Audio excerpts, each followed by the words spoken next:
right field, with Nick Leahy batting 7th. Max Audet plays first base, and Zach Schwartzberg round things out at shortstop.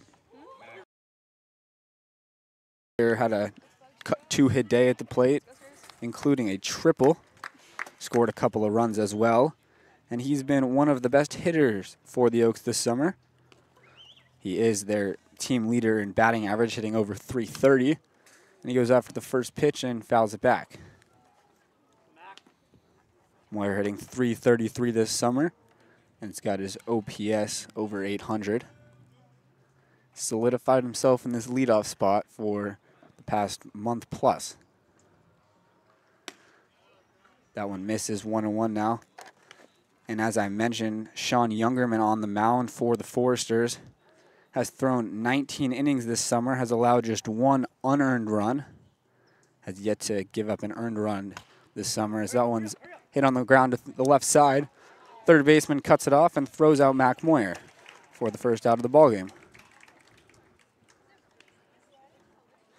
For Youngerman, it's 21 strikeouts in those 19 innings, with that 0 ERA and an opponent OPS below 400.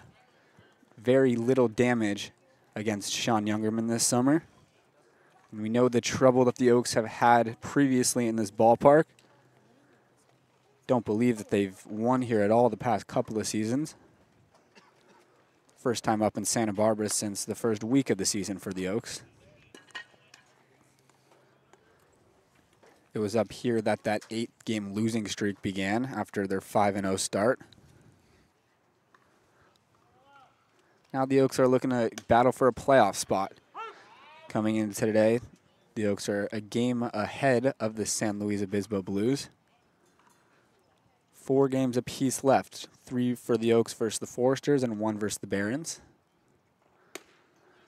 That is in there for a strike. 1-2 to Austin Carrillo.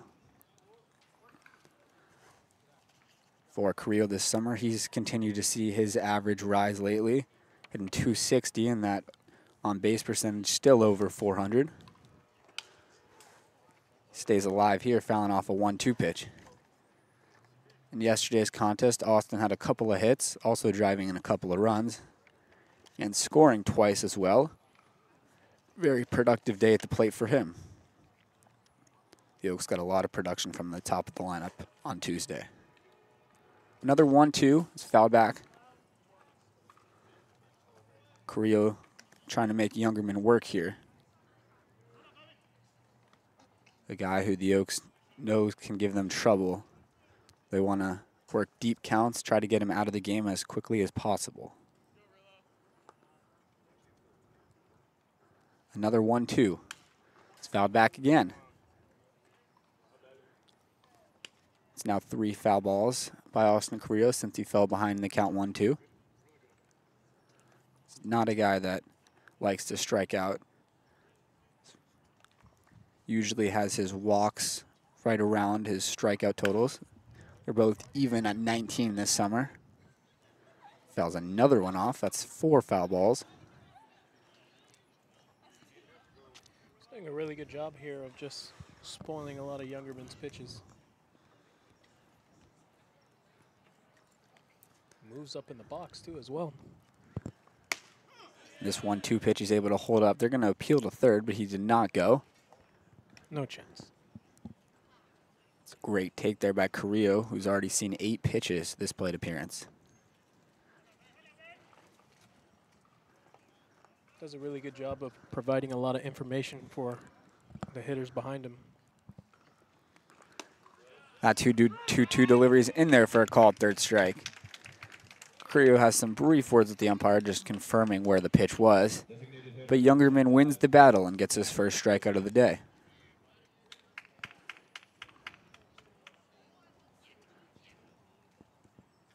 A 9-pitch at bat worked by Carrillo that ends in a strikeout. And that brings up Zach Dode with nobody on and 2 out.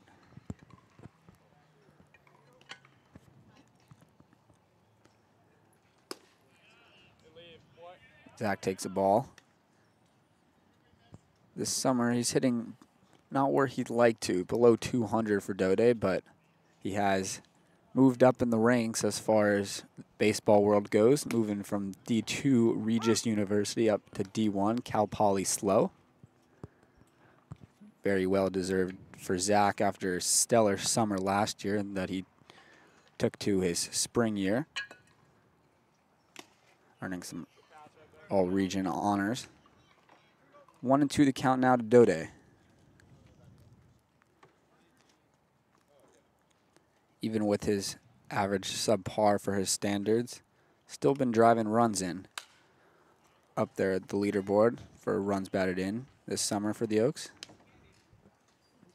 Yeah, he's tied for third on the team lead with 14 RBIs. The hits have been coming when they've needed to with runners in scoring position. Another two-strike delivery. It's popped up on the infield. Ryan Black is there. He makes the catch, and it's a 1-2-3 first inning for Sean Youngerman. We head to the bottom half. No score.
Is out there for his first start since the CCL Showcase game.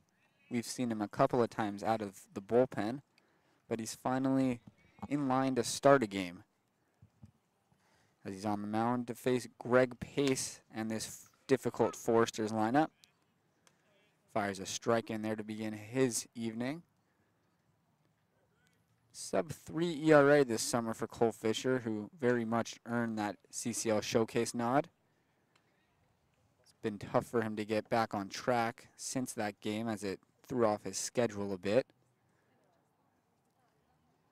But he's back on the mound to begin a ball game for the first time in a couple of weeks. Facing off against Greg Pace, the leadoff hitter for the Foresters. Behind Pace is Jalen Flores batting second. Max Ballou bats third, the right fielder, with Will Rogers hitting cleanup. Rocco Garza Congora bats fifth, with Daniel Patterson hitting sixth. Ryan Black, the second baseman, bats seventh. Rylan Galvan is the eighth hitter, and Michael Lombardi rounds out the lineup as the designated hitter. It's a 2-2 count to Greg Pace, the center fielder today for the Foresters. In yesterday's lineup, we saw Pace as the 9 hitter. Moved himself up to the leadoff spot today. He runs the count full 3-2 against Cole Fisher. for pace this summer. It's a 217 average.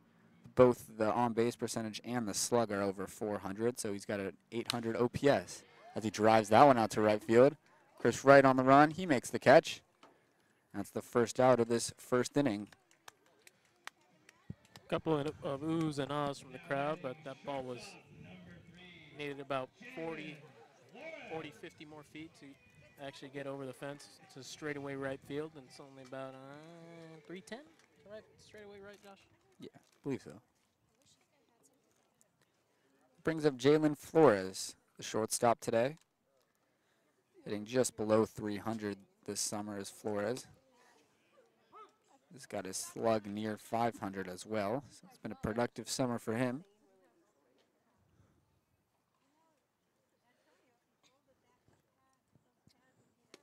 Flores does not have as many at-bats as some of these Foresters guys.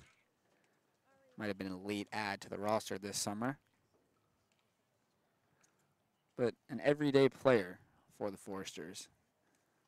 Fisher ahead of the count 0-2. That one misses up. Brennan Durfee lets him know he likes the location of it. 1-2 now.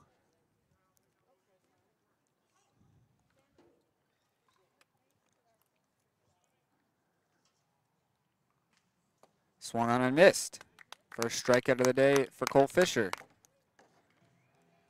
And that strikeout there, that just goes back to the previous pitch, how he changed the eye level of the hitter with that high fastball. It was a little bit above the zone. It was really good location on a 2-strike count. If you get the chase there, beautiful, but it really changes the eye level of the hitter, and that devastating breaking ball, which the bottom just completely fell out of, earns him his first strikeout of the day. And that slider that Fisher showcased has been really fun to watch this summer. He's got some great movement on that pitch. For Fisher, that's his team-leading 28th strikeout of the summer. He's got to pitch carefully to Max Ballou, the 3-hitter for the Foresters.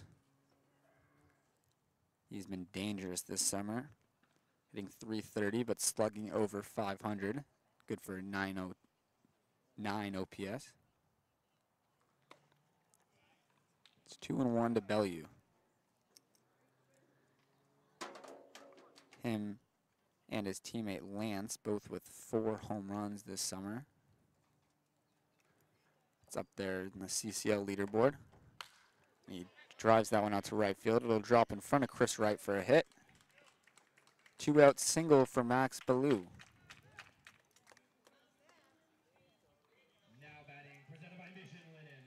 Ball was hit on a line into right field. And Fisher's going to have to navigate through Will Rogers now with 2 outs. Rogers hitting .288 this summer. Bit of a strikeout problem. 25 times has Rogers gone down on strikes. And there goes Ballou. The throw from Durfee is perfect. Plenty of time. Threw him out from me to you, Josh.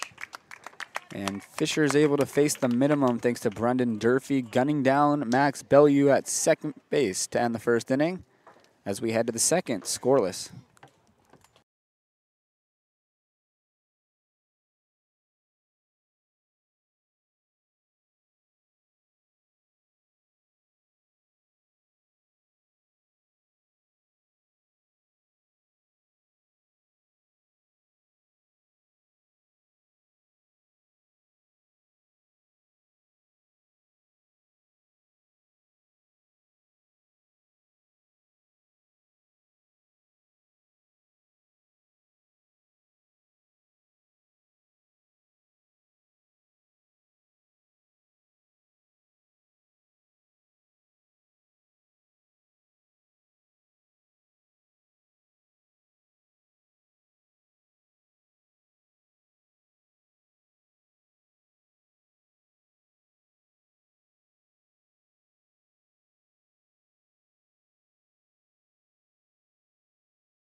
Brendan Durfee is up there to lead things off for the Oaks to begin this second inning.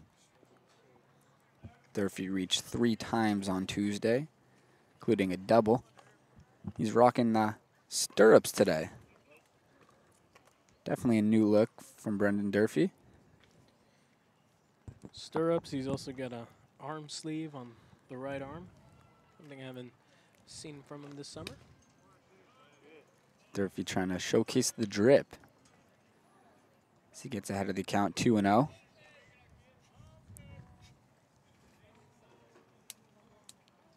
Durfee just below 300 this summer at 293.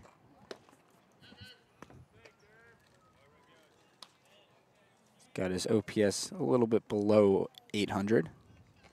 There was like a bug on his hip or something right there, and he tried to shoo it off. Took him a couple of attempts. Youngerman fires a strike on the 3-0 pitch. Not too many free passes surrendered this summer for Youngerman. Durfee pops up the 3-1 pitch.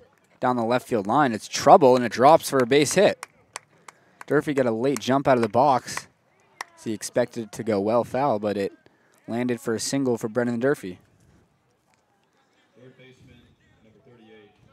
It's a line drive in the books, Josh. He'll take a hit any way he can. No hitter's going to be mad about thinking that they popped one foul and it lands in fair territory for a hit. Now the Oaks will look to take advantage of the leadoff single. Drew Smith stepping up there. It was a very productive day at the plate for Smith yesterday. Keep saying yesterday, it was Tuesday. Last contest, Drew had 2 sacrifice flies as well as a triple. He flails at that one, falls behind in the count 0-2.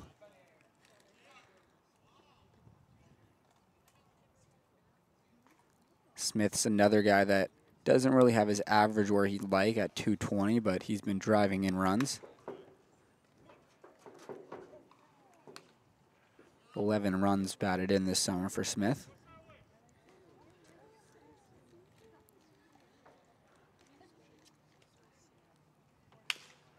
He rolls that one foul.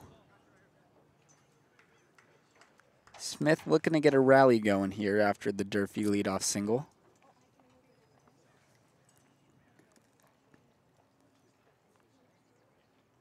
Sean Youngerman has not surrendered a run yet this season.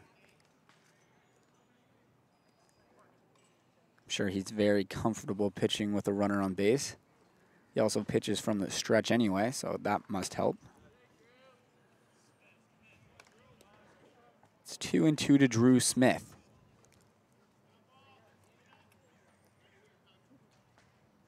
Youngerman's done a nice job today of getting ahead of hitters. And that one is foul tipped into the glove for a strikeout.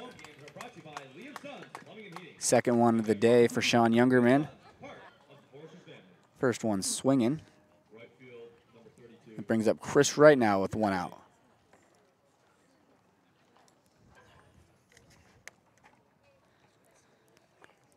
Haven't seen Chris for a few days, but he's back in the lineup. He takes a healthy hack and swings through it. Chris exited a game over the weekend. Had some knee issues. Knee was still a little sore for a couple days before he came back. Well, good to see him back in there now, especially as the Oaks are in their playoff push. Wright's been the primary right fielder for the Oaks. It's good to have him back in the lineup. Takes an 0-2 pitch away. It's tough to see on some of these pitchers from where we're sitting. It looked like it might have been a changeup from Youngerman.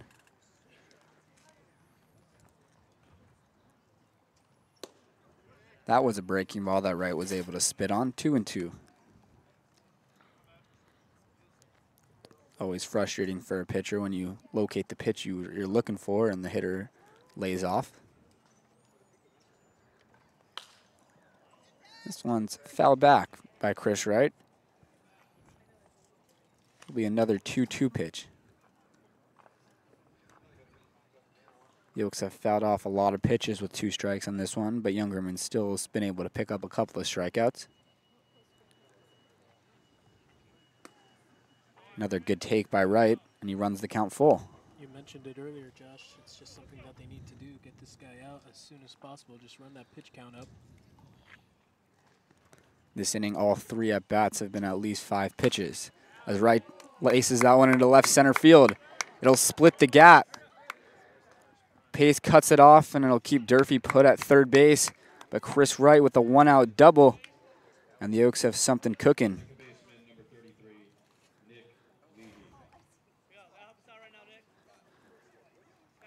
It's a great piece of hitting there by Chris Wright to drive that pitch to left center. Gives Nick Leahy a prime RBI opportunity.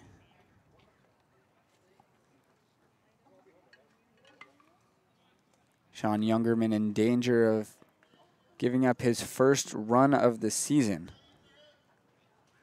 Durfee over there at third. Forrester's keeping the infield back. Leahy looking to drive in a run.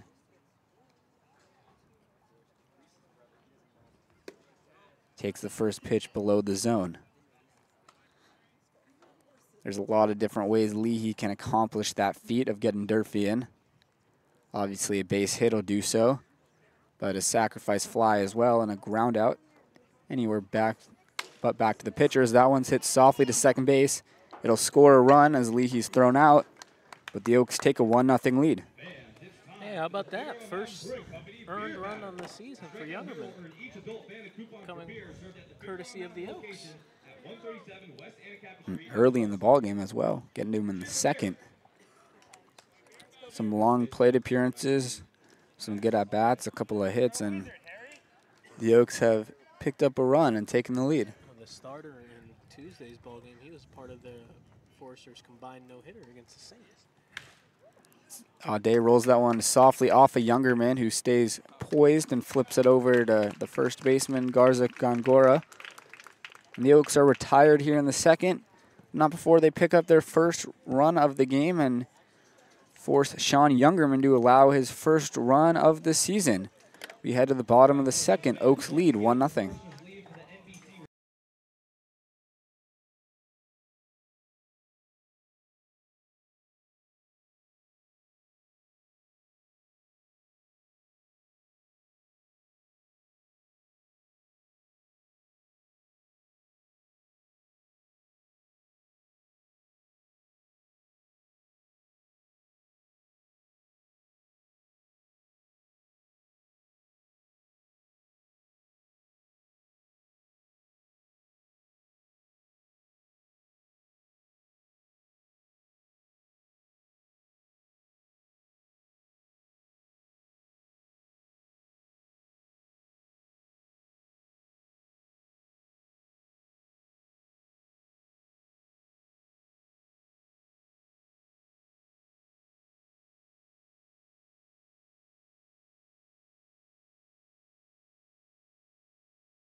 Bottom of the second inning here.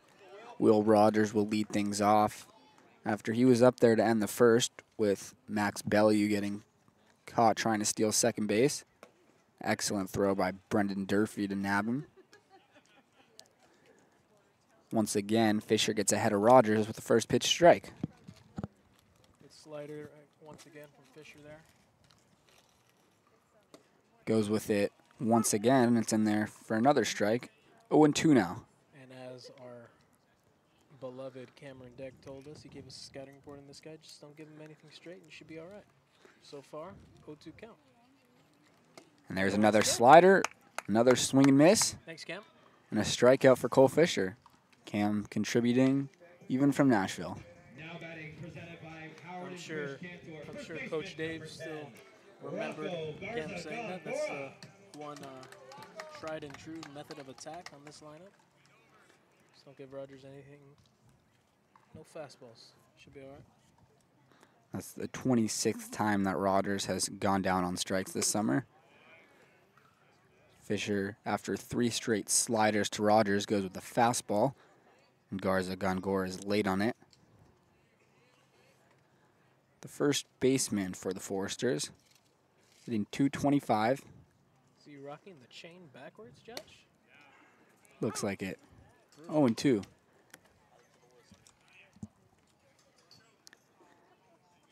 For Garza Gongora this summer, hitting .225, but only slugging .235. 20-plus singles of his 23 hits.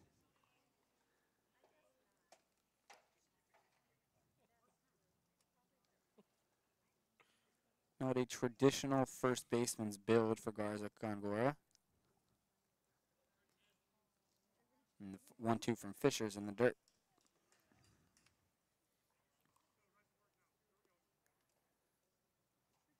Garza Gongora has been an everyday player for the Foresters, over 100 at-bats this summer. And he pops one up in foul territory on the left side. Drew Smith ranges over. Durfee can't tell him if he has room or not, but Smith does, and he makes the catch.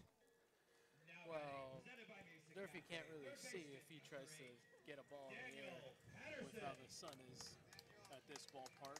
Catchers really got a tough time once they got to look in the air. Of course, we do as well. We saw that issue last time we were here on a ball hit to third base. The throw home was not caught by Bennett Markinson as he was unable to see the ball. Forgot about that, Josh. Took a couple sessions of therapy, but got over that one. Thanks for bringing it back up. Sorry, Sammy.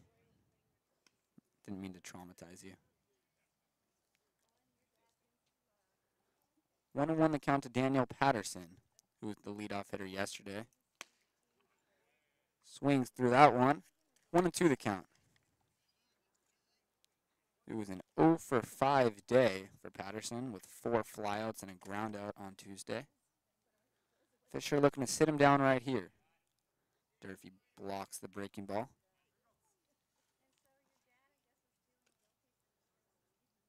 Just need to make that slider a little more competitive than that. He's thrown a lot of good ones today. That was probably, Cole will tell you that's probably the worst one he's thrown today, but you can bet your bottom dollar he's not going to give up on it. Goes with a fastball on this 2-2 pitch, and Patterson went around. 2 strikeouts in the inning for Cole Fisher, 3 in the ball game as he's through 2, and the Oaks lead 1-0.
Top of the third inning here. Oaks lead 1-0. Cole Fisher has faced the minimum through 2. And Sean Youngerman for the Foresters has given up his first run of the season, coming in the second inning, in a 21-pitch inning where the Oaks really made him work. Even in the first inning where the Oaks went down 1-2-3, thanks to a 9-pitch Austin Carrillo at bat, Youngerman threw 17 pitches. So the next one he throws will be his 40th. And misses to Schwartzberg, 1-1 the count. And once again, we mentioned it on Tuesday's game that Foresters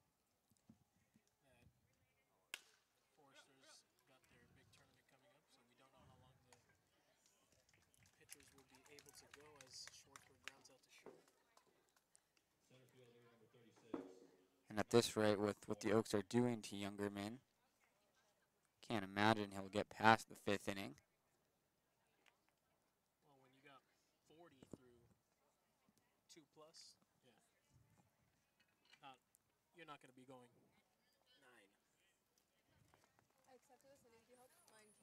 9. Lineup flips to the top with Mac Moyer.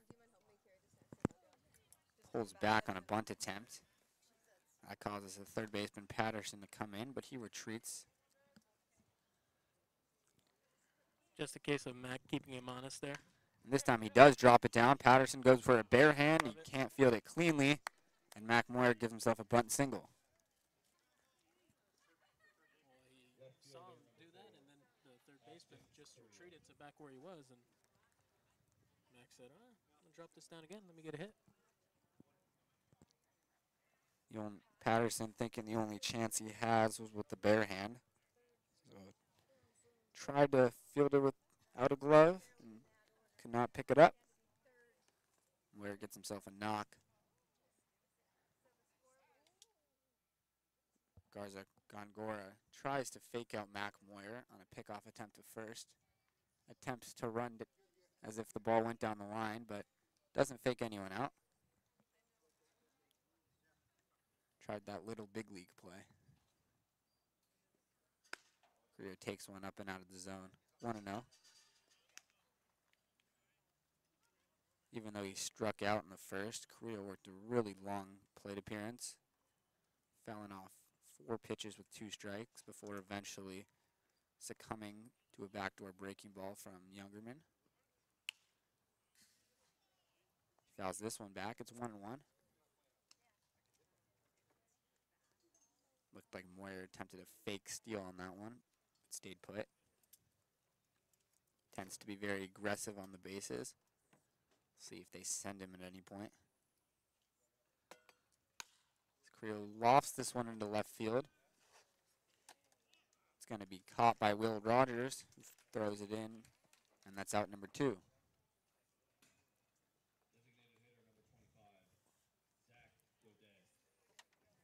It's now up to Zach Dode to keep the inning alive, with Moyer on first and 2 out. Dode popped out to second, back in the first. He's another guy that was on multiple times yesterday, reaching base 4 times. 2 doubles, a hit by a pitch, and a single for Zach Dode. It's the ball boy for the Foresters, sprints all the way across to beat Brendan Durfee to the ball.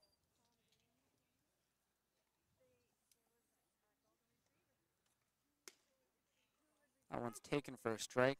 0-2 to Dode. Some lovely grass right here in front of us, Josh. Got a little bit of a garden vibe to it, a lot of flower buds. Looks real nice. Sure, there's a lot of bees as well. Oh yeah, no, I've seen a couple bees fly around. Dode goes down on strikes. The third one of the day for Youngerman, who's through 3 innings. As the bottom third of the Foresters lineup comes up to face Cole Fisher as we enter the bottom of the third.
Bottom of the third inning. Cole Fisher's at 28 pitches through 2. He's given up 1 hit, a single. That was erased after Bellew was thrown out trying to steal second base. That was in the first, and then Fisher followed that up with a 1-2-3 second that included bookend strikeouts. Faces the second baseman and 7-hitter for the Foresters, Ryan Black. Black's hitting just over 200 at 214. He drives that one out to right field. Brings Chris Wright back to the warning track, it looks like, to make the catch for the first out. Well, there's no warning track here, Josh, but that one Chris Wright was about 2 or 3 steps in front of the wall. Black gave that one quite a ride. The sign out there says 365, but it was just to the left of that. Maybe maybe a little. It's probably 365 exactly. Would have been the second home run of the summer for Black. But Wright's able to make the catch. Now it's the catcher, Rylan Galvan, who swings at a slider and drives it into left field, but Austin Carrillo makes a sliding catch. A couple of oohs and ahs from the crowd on that one, but we got a guy there. Off the bat, it looked like that was for sure going to drop in front of Carrillo, but he got a great read and was able to make the catch. Not an easy one, too, as that one had a boatload of topspin on it. That one was going down in a hurry. Austin Carrillo, as Josh mentioned, just a wonderful jump and nice sliding catch. Gets a little more style points on it, although slide was necessary. That one foul tip by Michael Lombardi. One of the few guys for the Foresters that doesn't play very often. Just 20 at-bats, 3 for 20 is Lombardi.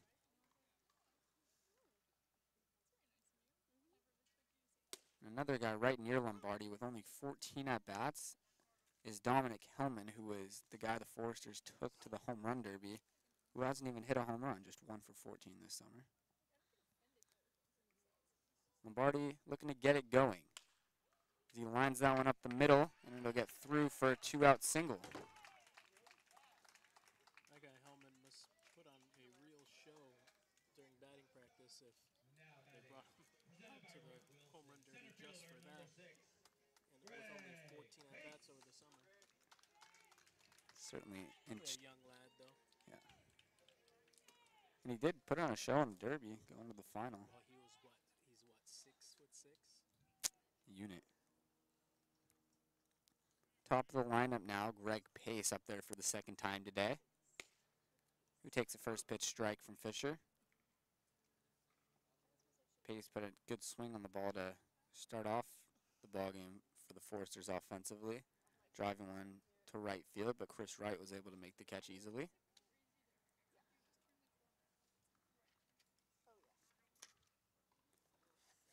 In yesterday's ball game, Pace went 1 for 4.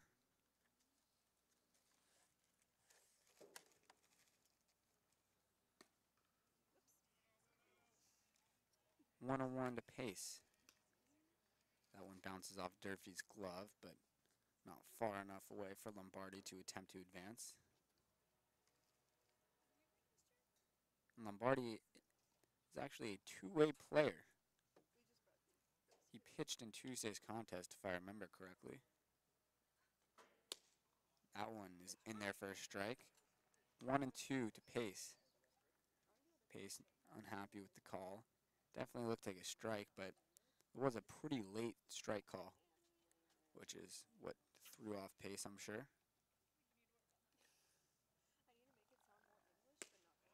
That one just misses. I think it was away. Obviously hard to tell. Durfee letting Fisher know it's exactly where he wanted it. It's 2-2 now to Pace. Lombardi's got a decent side lead over there at first. Pace fouls this one back. Fisher went with the breaking ball again there, but it stayed up in the zone a bit too much, which allowed Pace to get a piece of it and foul it back.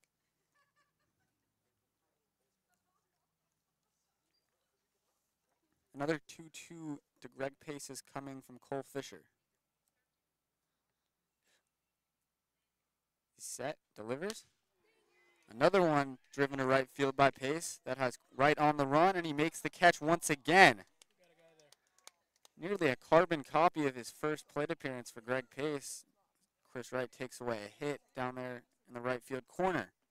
We're through 3 in this one with the Oaks leading 3-1.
Top of the 4th inning.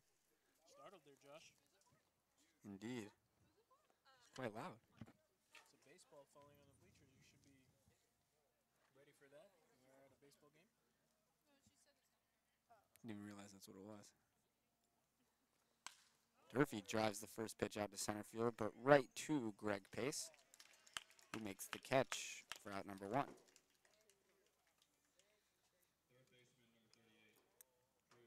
Durfee put a good swing on that one, but hit it right to Pace.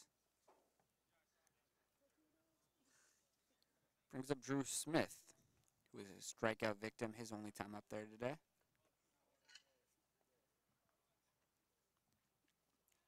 Youngerman was much more efficient in that 3rd inning. After needing 38 through the first 2, just 11 thrown in the 3rd inning. Put him at 49 through 3. And that one pitch out from Durfee is big. And now he's got Smith in an 0-2 hole. Good hands over there at third base from Parker Hindle.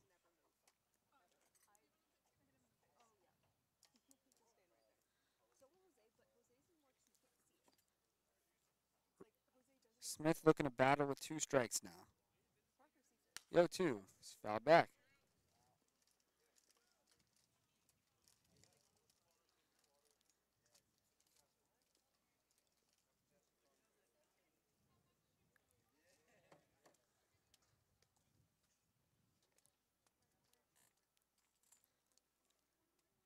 Another 0-2 from Youngerman. It's taken below the zone. It's the location that Youngerman was looking for with that breaking ball, but Smith is able to lay off. Good pitch from Youngerman. Even better take from Drew Smith. This time, Smith goes down at that pitch. Youngerman went to it back-to-back times. Smith was able to lay off the first breaking ball, but this time he goes down swinging. Nobody on, 2 outs for Chris Wright. We have a new spider. Do we need Sammy to investigate? Give his analysis. That one's in there for a strike to Chris Wright.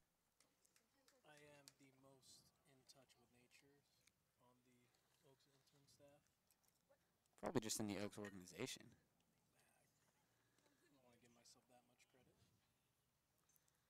It's 1-1 to right. Can you see the spider? Take, examine. Yeah. Take a gander. 1-1 to count to Chris Wright. Sammy finds anything interesting, we'll report it back. When people come back and watch this stream tomorrow, I'm sure they'll be psyched to see another spider segment. Well, I don't know if we can get the spider itself. True. Because Yeah. we have to move the camera around, which should take some serious rearranging. This one's rolled over to the first baseman, Garza Gongora, who takes it to the bag himself. It's a 1-2-3-4 for Sean Youngerman, who has really settled into this one. We head to the bottom of the fourth. Oaks still lead 1-0.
We are back for the bottom of the fourth inning, with the Oaks leading 1-0 in this one.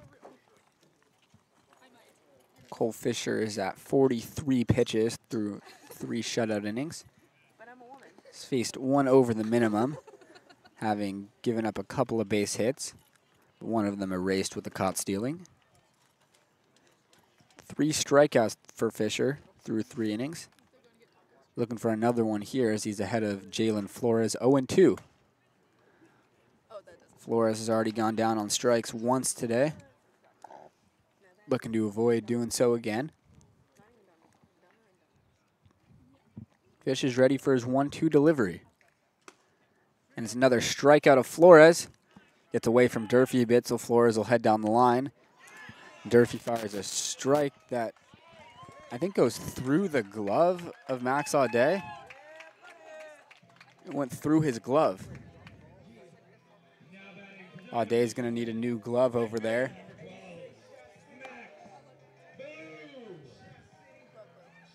Seen that in the MLB a couple of times. Not sure I've seen it in the CCL before.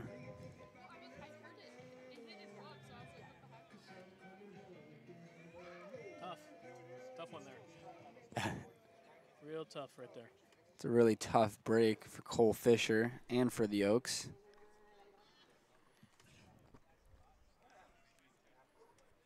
This isn't a team that you want to gift base runners to. Not much you can do about it, though, other than just move on right away and get on to the next one. It's a tough bat up there now, too, with Max Ballou coming up. He's got a single today already, lining one into right field. Ballou. Have we been saying the name wrong the entire time? Yeah, I believe so. Wonderful.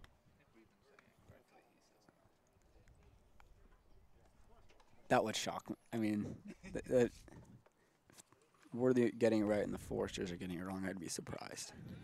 Well, it'd be like in OC when they The Hackworth. Hacksworth spelled wrong on the Jumbotron. That one's tough. That's brutal. That one's tough. They never clean that up, huh? No. Blue hits that one sharply on the ground into right field. First and second, nobody out for the Foresters. Now batting, presented by BMW Santa Barbara. Left fielder number 7, Will Rogers. The cleanup hitter now for the Foresters comes up in Will Rogers. Rogers went down on strikes in the second, flailing at a couple of sliders from Fisher.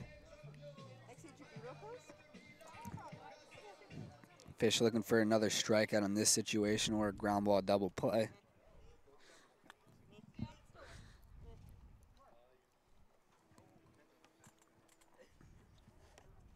First and second, nobody out. Could be a bunt situation, but for the cleanup hitter and Rogers, he'll be swinging away. And Fisher gets ahead of him with the first pitch strike.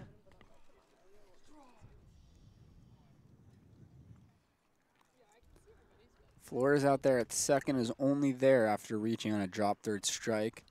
And that's because the throw to first went through the glove of Max Audet. Nothing anyone can do on that one. And this one gets by Durfee. It's second and third now, nobody out. 2 runners in scoring position and nobody out for the Foresters,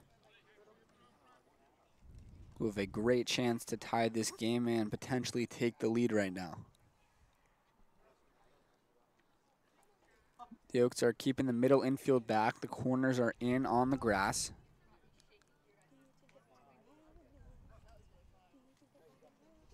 Rogers looking to drive in a run.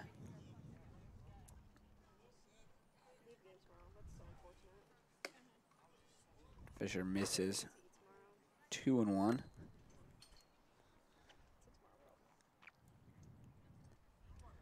For Rogers this summer, as far as driving in runs,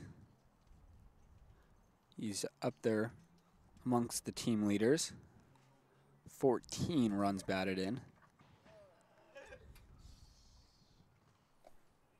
He's able to hold off on the breaking ball in the dirt.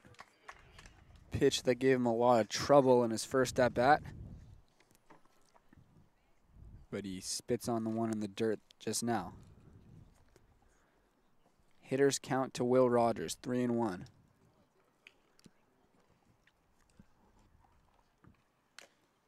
Fouls that one off of Durfee. Count runs full.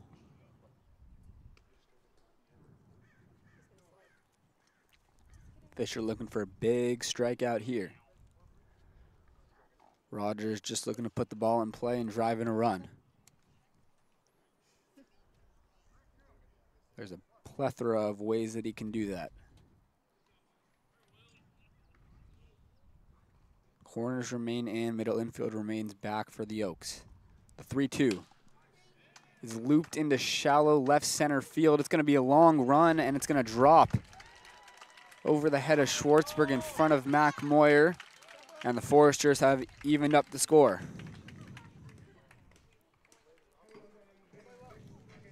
Tough one there, as Fisher did a good job of generating really weak contact, getting it off the bat of Will Rogers, but just gets the bat out there and puts it in play and hopes and prays, and his prayers were answered immediately. Just hit right into no man's land. Schwartzberg really had no chance at getting that ball, and with how deep Moyer was, there was no chance for him either.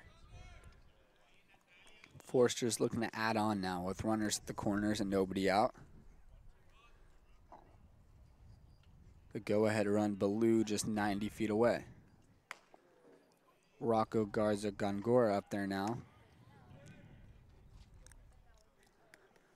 The corners remain in for the Oaks, and the middle infield remains back. Oaks willing to give up the run for 2 outs in a double play ball here. That one was nearly in the glove of Durfee before Garza Gongora took a swing at that.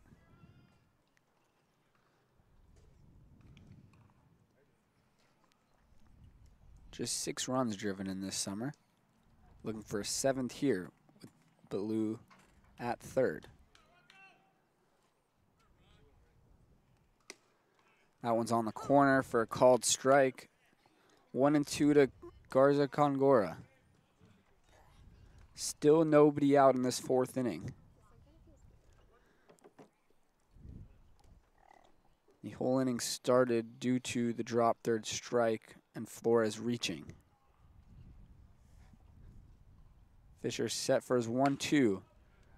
It's fouled back. Garza Congora stays alive.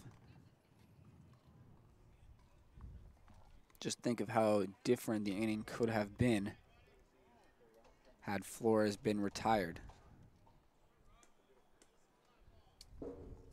But after the drop 3rd strike, back-to-back singles by Ballou and Rogers have given the Foresters the lead. And Garza Congora has no interest in going down on strikes. Fouls back another. 1-1, Josh. Say that again? It's 1-1. Yeah. Didn't you say they got the lead? No, they tied. The No. go-ahead runs at 3rd. My goodness. Garza Congora goes down on strikes. It's a big strikeout for Cole Fisher. His 2nd of the inning, but still only the 1st out of the inning.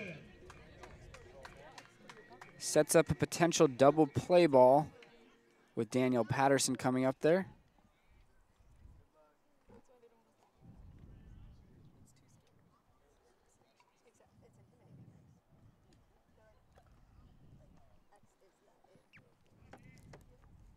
Patterson was a strikeout victim in the 2nd.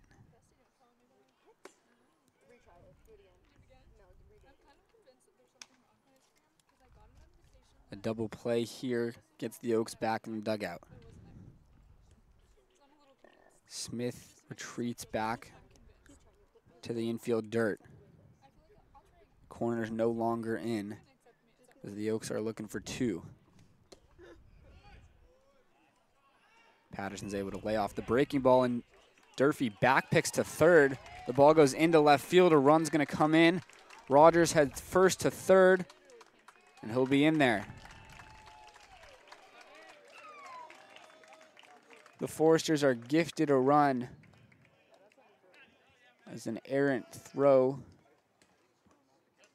allows them to take a 2-1 lead and allows Will Rogers to move up 180 feet and finding himself just 90 feet away from another run. The Oaks have brought the infield in now. 2-1 to Patterson.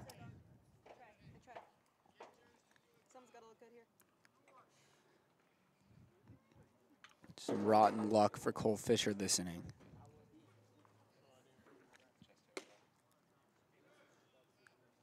Pitches outside to Patterson. 3-1 the count. Fisher struck out 2 batters but has just 1 out this inning. Also generated some very weak contact from Will Rogers, who blooped a single into center. Patterson swings and misses at that one. 3-2 the count.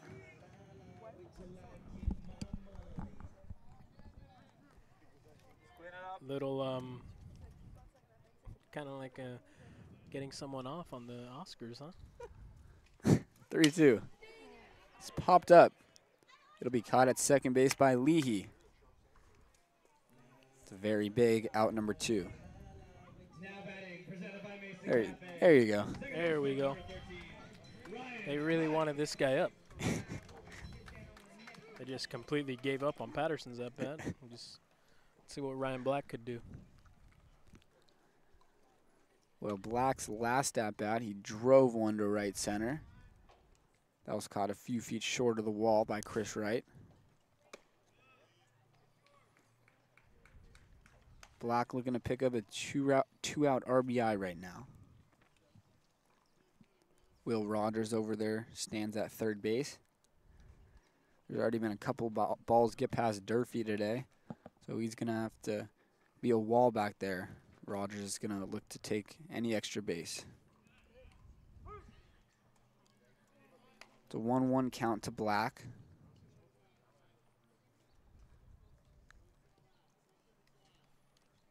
Fisher was cruising through this one, just 43 pitches through 3 shutout.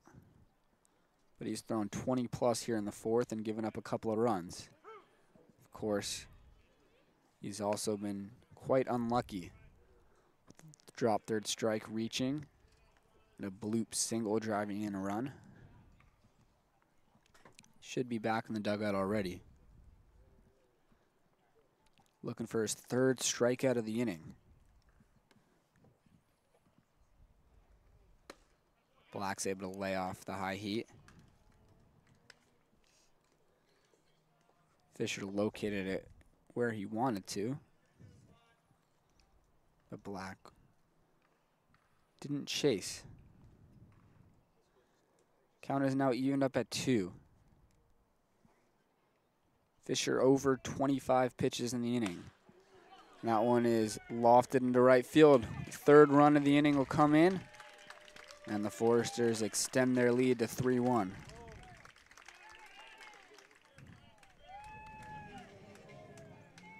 batting, catcher number 4, Rylan Gavon. Ryan Black picks up an RBI knock for the 3rd run of the inning for the Foresters. Fisher now up to 27 pitches in this 4th inning. For Black, that's his 13th run driven in.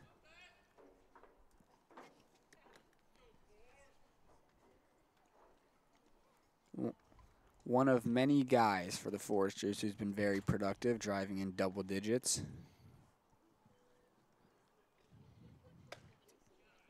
Catcher Galvan is up there now. He's in a 1-1 count. Galvan has flown out today after what looked like was going to be a single, but Carrillo made a sliding catch out there in left field. As Fisher paints the corner to get Galvan in a 1-2 hole.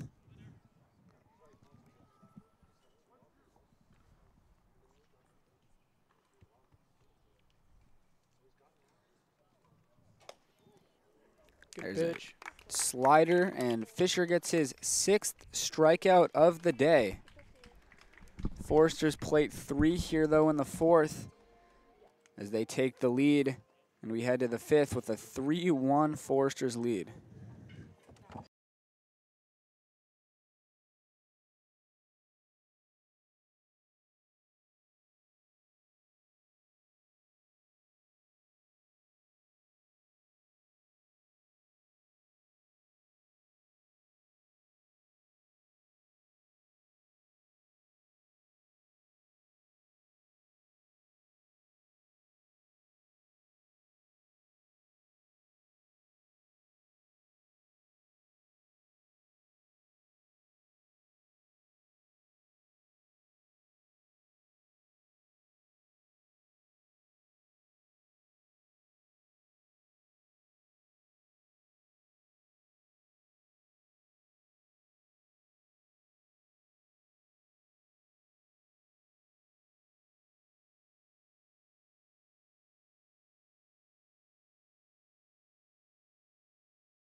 Nick Leahy leads off the top of the 5th inning for the Oaks against Sean Youngerman, who's retired 5 straight.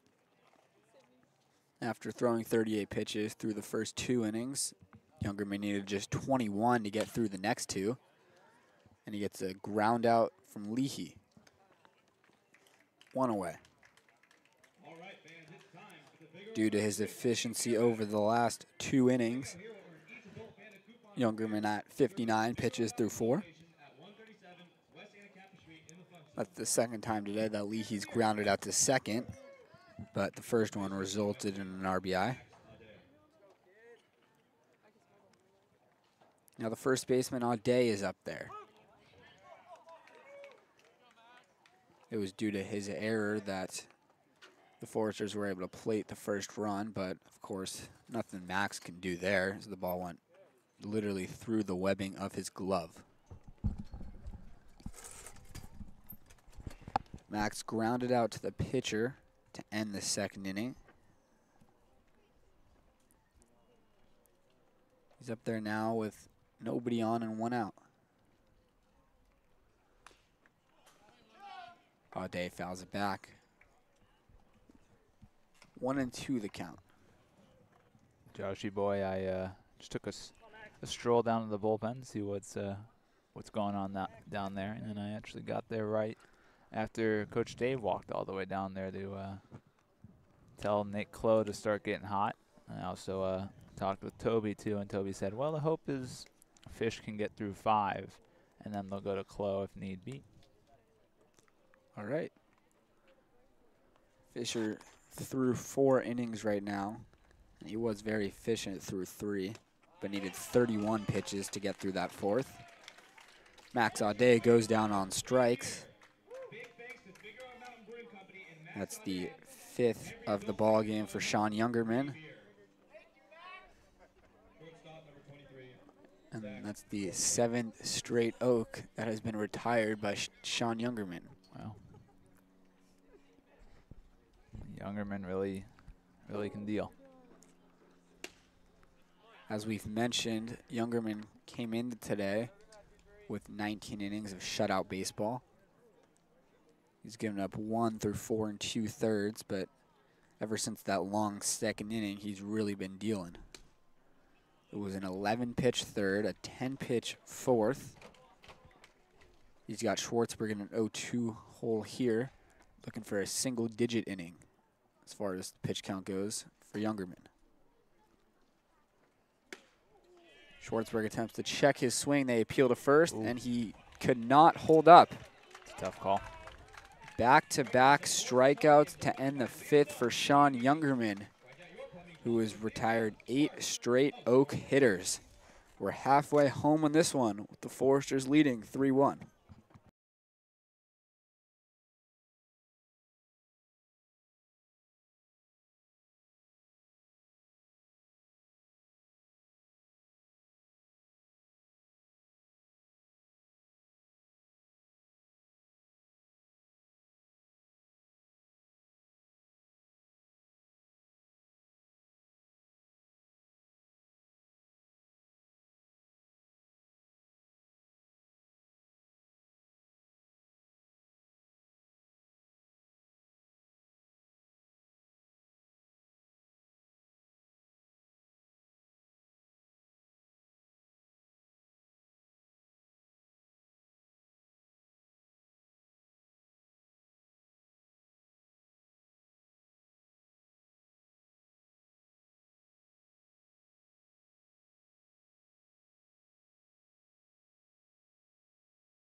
Bottom of the 5th inning. The Oaks have made a defensive change. Max Audet has been removed from the ballgame, which pushes Nick Leahy over from second to first. And Carson Falskin enters the game at shortstop.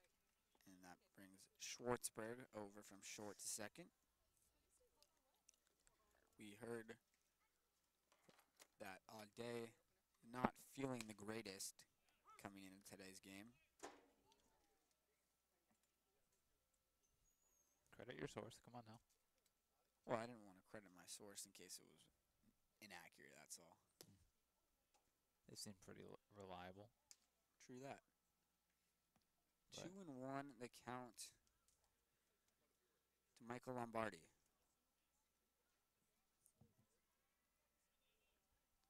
Lombardi singled in the 3rd. He pops that one over our heads. Landed on the roof of the bathroom here. 2-2 the count to Lombardi.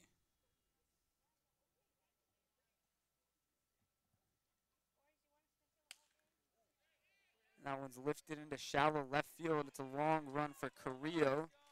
And it drops in front of him for a hit.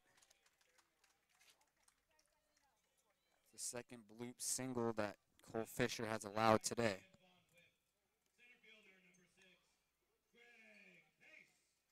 It's also the second single of the ball game for Michael Lombardi.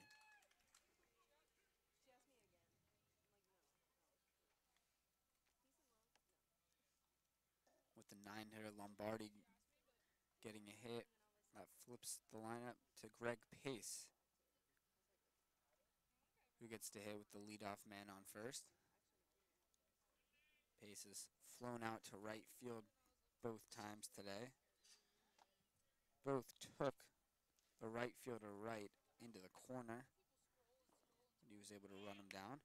As Pace lays down a bunt, it's going to make Fisher get off the mound. He throws off balance, and it's a heck of a play by Cole Fisher. Some really great defensive pitchers the Oaks got in their starting rotation. Fisher, Blake Riley, Alexander Rivas, of course. Fisher bounced quickly off the mound that time and reached the ball in a very fast amount of time. But with Pace's speed, he couldn't gather himself to make the throw. So just off his back foot, Fisher fired a strike over to first. Jalen Flores is up there now. He was the man who got that rally started last inning, striking out, but then reaching first. Eventually coming around to score the first of 3 runs for the Foresters. Swings through this one. Flores has struck out twice today.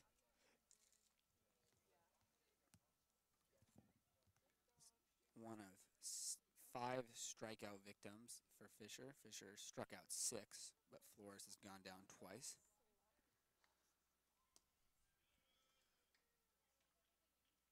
It's 2-1 to Flores. It's getting even harder to see here at Pershing Park. Any ball hits a left field, we don't have great vision on. Same thing for Brendan Durfee, the catcher.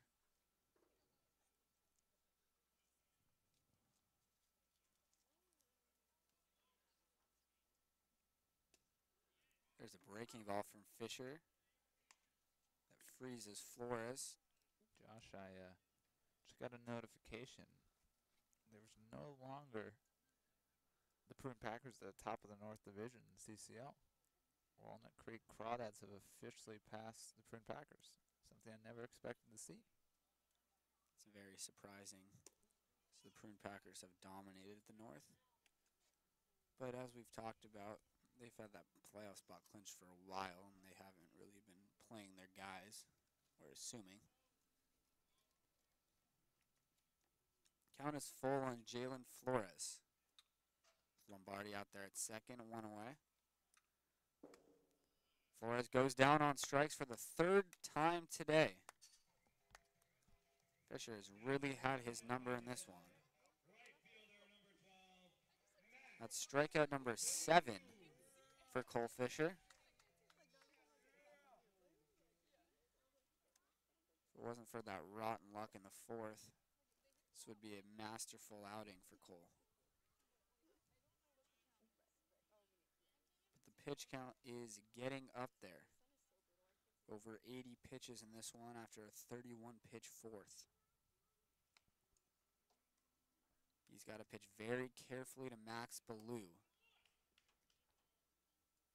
And you go from a guy that he owned, the previous batter, to a guy who's 2 for 2. Big contrast.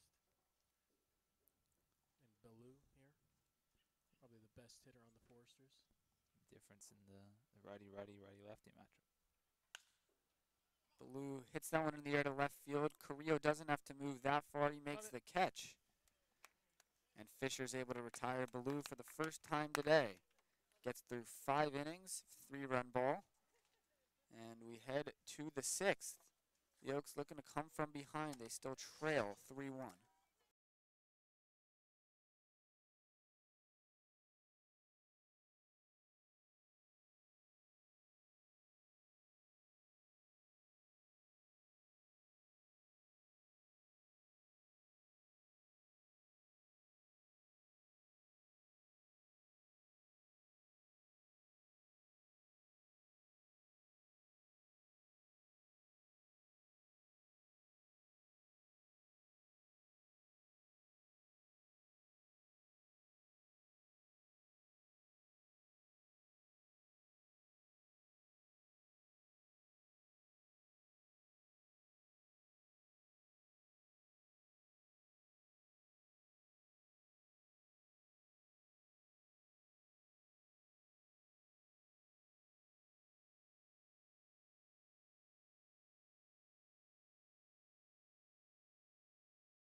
Top of the 6th inning here. Mac Moyer to lead things off against Sean Youngerman, who is cruising.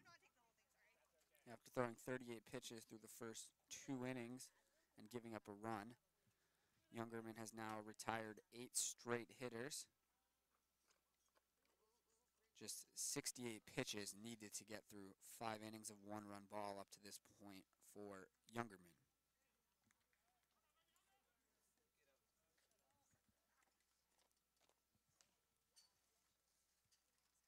2-0 the count to Mac Moyer, who takes a strike, 2-1. Youngerman has not fallen behind many hitters. Throwing a lot of first pitch strikes. Getting a lot of hitters in 2-strike counts is another rollover to the right side by Moyer. Garza Congora is over to flip it to Youngerman for the first out.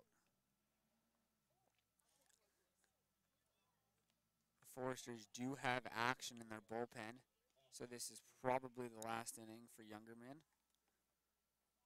which I'm sure delights the Oaks dugout. They'd rather see anyone but Sean Youngerman right now, who's struck out 6 Oaks hitters and retired 9 in a row. Carrillo takes a ball. He's 0 for 2 today with a strikeout and a flyout to left.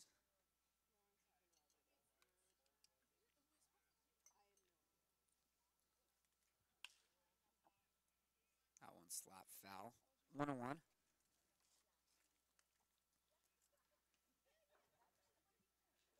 Youngerman's a big boy out there on that mound. 6'3", 235.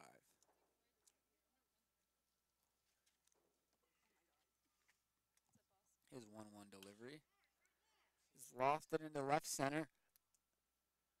Over is Rogers to make the catch for out number 2.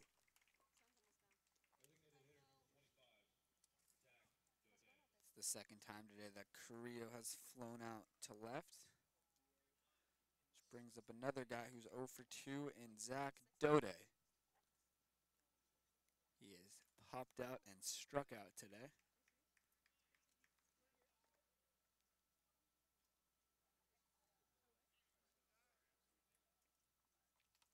Dode just trying to make Youngerman work in this inning.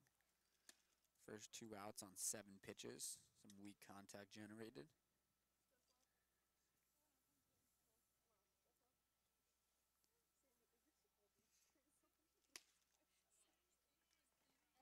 Two and 0 to Dode's. That one misses up, I guess. Looked like a strike to me. Dode in a hitter's count now. Something the Oaks haven't seen a lot of against Youngerman. 3-0. Just the second 3-ball count of the day for Sean Youngerman.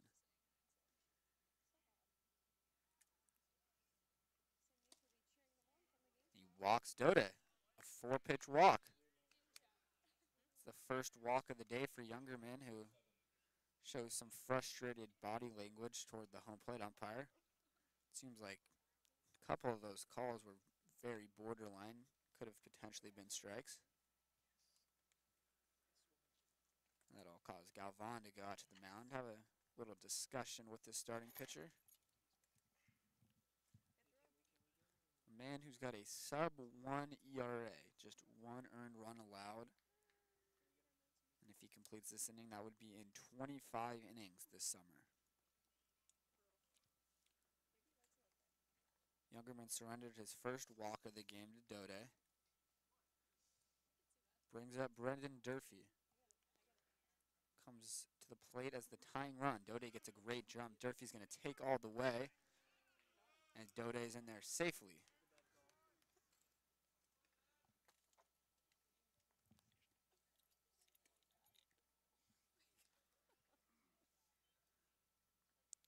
Durfee's 1 for 2 today with a single.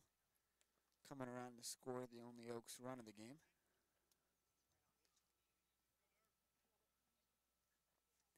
Sun is blinding at this angle.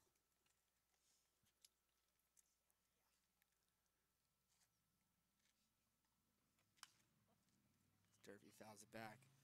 That walk to Dode snapped the string of 9 straight guys retired against the Oaks. And now with Dode at second, the first runner in scoring position for the Oaks since back in the second. They were able to capitalize on a Leahy ground out to get 1 across, but then Chris Wright was stranded at third. Great take by Durfee here as Galvan was heading towards the dugout after receiving that one. Might have been down and potentially out as well. 1-2 the count to Brendan Durfee. Looking to cut this lead in half, driving a run, maybe potentially tie up the ball game. There's a daylight pick to second, but Dode's back in there easily.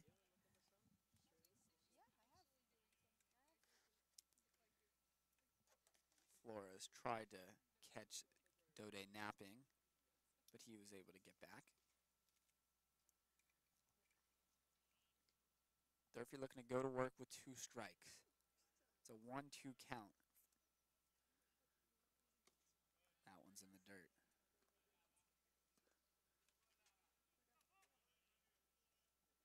Youngerman's looking to finish 6 innings of 1-run ball. Durfee looking for a knock here and a 2-out RBI. 2-2 is the count. Pitch. It's chopped to second base, and it bounces over the glove of Black into right field. Dode will come around to score, and it's a 3-2 ball game. Going to put the ball in play there. 2 strikes. High chopper. Absolutely ate up second baseman Ryan Black. Took about 3 or 4 just massive hops, and on the 4th one, it kind of kicked off the lip of the grass and just shot up.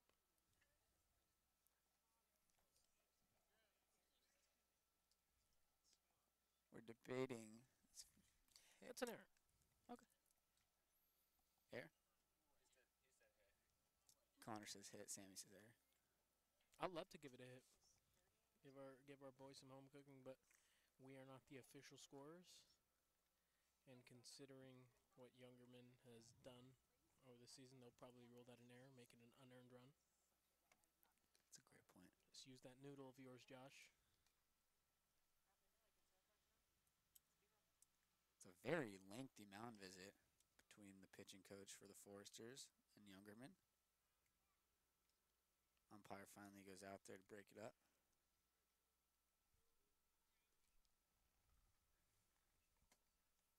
"3-2 is the score now after that error by the second baseman Black. The action continues to go in the Foresters bullpen. But they want Youngerman to finish the 6th. Smith fouls this one back. Smith is a guy that Youngerman has definitely had success against today. A couple of strikeouts and his 2 at-bats.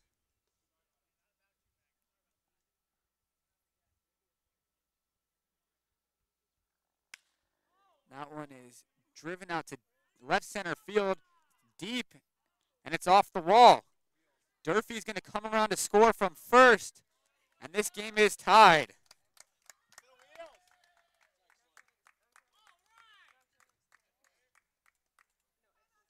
Wonderful. Love it. Beautiful.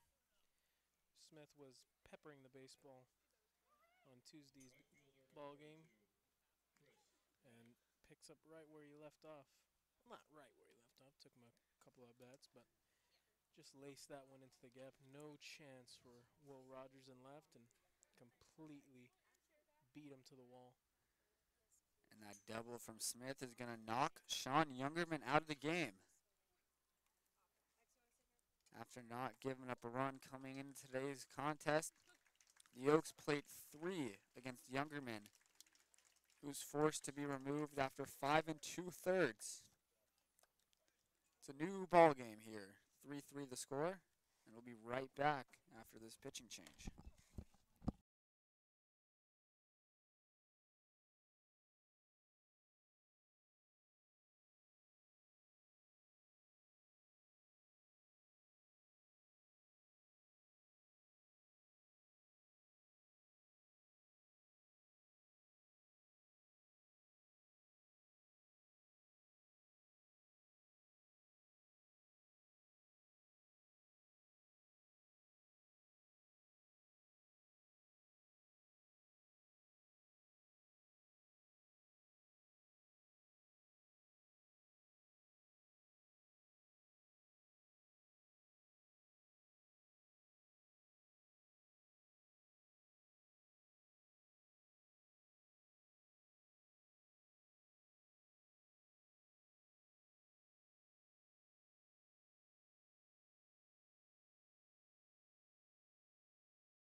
The new pitcher for the Foresters is today's designated hitter, Michael Lombardi. Hmm. He's already got 2 hits at the plate today, and now Lombardi enters in a tie game in the 6th inning with the go-ahead run. Smith out there at second base after Drew crushed one into the left center field gap to drive in Durfee as the tying run. Now Chris Wright up there. Can barely even see from where we're sitting. Wright is 1 for 2 today with a double. Going opposite field, hitting one to left center. He's looking to give the Oaks the lead here. This one popped out of play. 0-2 to Chris.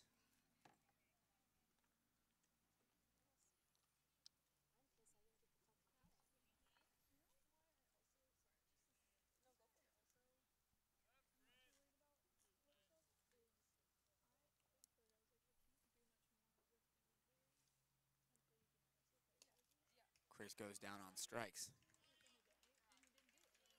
He's tagged out by Galvan for the 3rd out of the 6th inning. But the Oaks plate 2 and even up the score, 3-3, as we head to the bottom of the 6th.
As we expected, Cole Fisher's day is done after 5 innings, giving up 3 runs.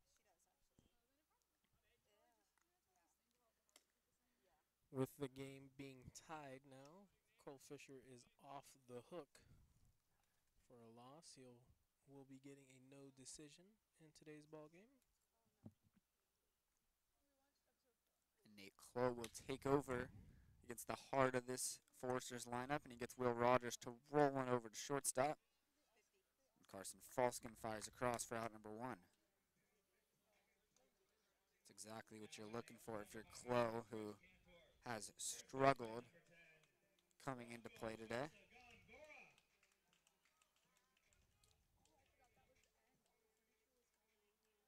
Has struck out 10 batters in the 11 innings that he's pitched.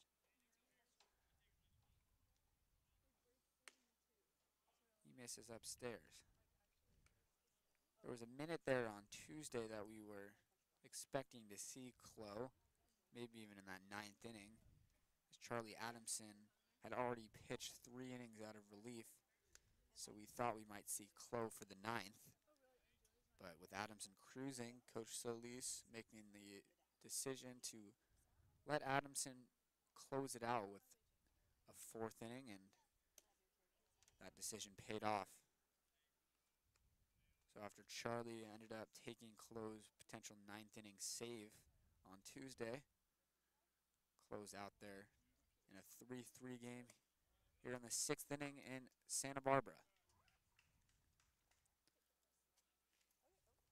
Clo met us at the field today, was not on the bus with everyone else.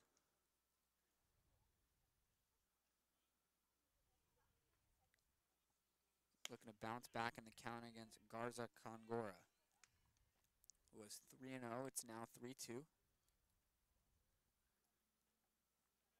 Garza Congora today is 0 for 2 with a strikeout and a pop-up. And he hits that one on the ground and through the middle for a hit. Past the diving attempt of Schwartzberg. Now batting third baseman, number 8, Daniel. It's a 1-out single for Rocco Garza Congora, which brings up Daniel Patterson, who was 0 for 2 today with a pop-up and a strikeout.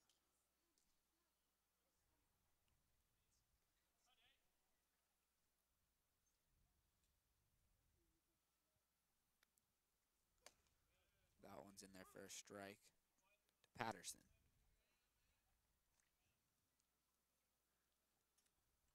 Patterson was just about the only guy in the lineup for the Foresters yesterday that didn't reach base, going 0 for 5. In the leadoff spot yesterday, but batting 6th today. Third baseman for the Foresters.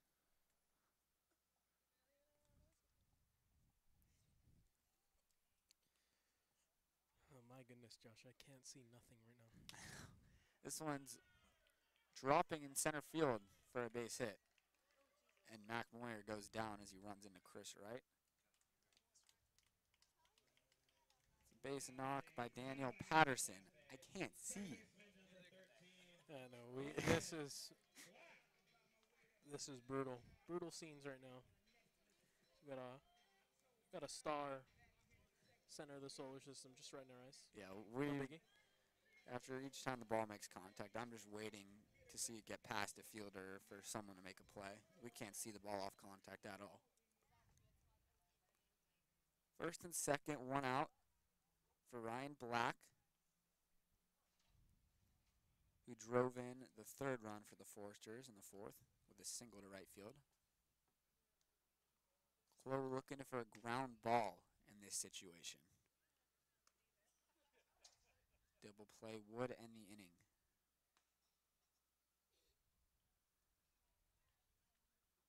And after a start today for Fisher, 5 innings, he still finds himself 2 innings short of Blake Riley's team-leading 32.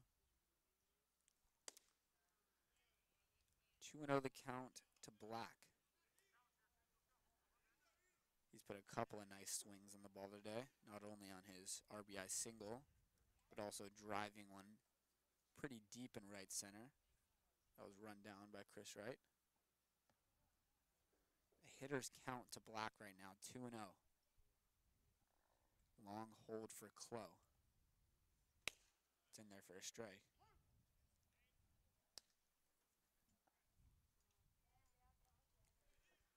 The sun is almost behind that hill. This will be the last inning that should be the last inning that we have trouble seeing.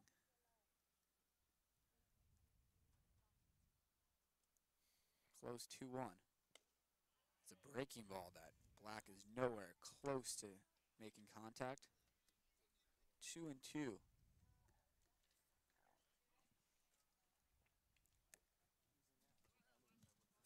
Clo looking for a strikeout pitch here. Fell behind Black 2-0. But has evened it up at 2.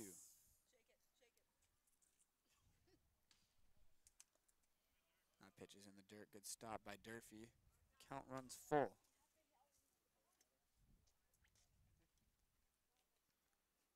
Social media man Connor cracking open a cold one. Sparkling water. Believe that's watermelon lime. Great combination. Come on, Nate. Big payoff pitch. That's popped up. Left center field. Carrillo and Moyer over. It'll be Moyer to make the catch. And that's the second out of the inning. Now batting, presented by Pacific Press. Catcher number 4, Rylan Galvan. Brings up Rylan Galvan with 2 on and 2 out. Foresters looking for some 2-out magic with Garza Congora at second, Daniel Patterson at first, and 2 away. Galvan today is 0 for 2 with a flyout and a strikeout. He takes one just below the knees. Durfee working hard back there to try to win his pitcher a strike, but doesn't get the call.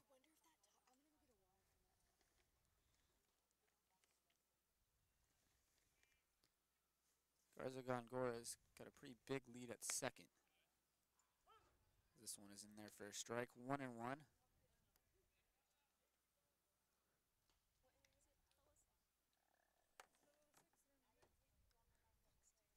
Sounds like there's action in the Oaks bullpen. We can't see from where we are, but it sounded like I heard a pop down there.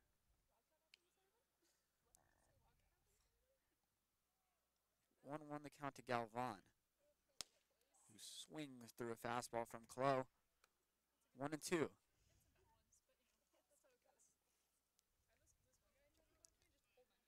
Clo looking for a massive strikeout to get out of this 6th inning. 3-3 is the score. Garza Congora leads off second. Clo comes home, and it's a strikeout of Galvan. Big time pitching there from Nate Clo, who's able to get out of the 2-on, 1-out jam. And we head to the final third of this ball game, still tied 3-3.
Top of the 7th inning in this one. 3-3. remains the score. The Oaks jumped out to a 1-0 lead, which remained the score until the fourth, where the Foresters put up 3 to take a 3-1 lead. And the Oaks just tied it up in the 6th, playing a couple runs to even it up. Michael Lombardi came on to finish the 6th inning, getting out a runner in scoring position in 2-out jam, striking out Chris Wright on 3 pitches. The even more impressive part for Lombardi is that he did so after being in the starting lineup, picking up a couple of hits. Leahy hits one to center field. It drops in front of Greg Pace for a leadoff single. Excellent swing there by Nick Leahy to start things off in this 7th inning.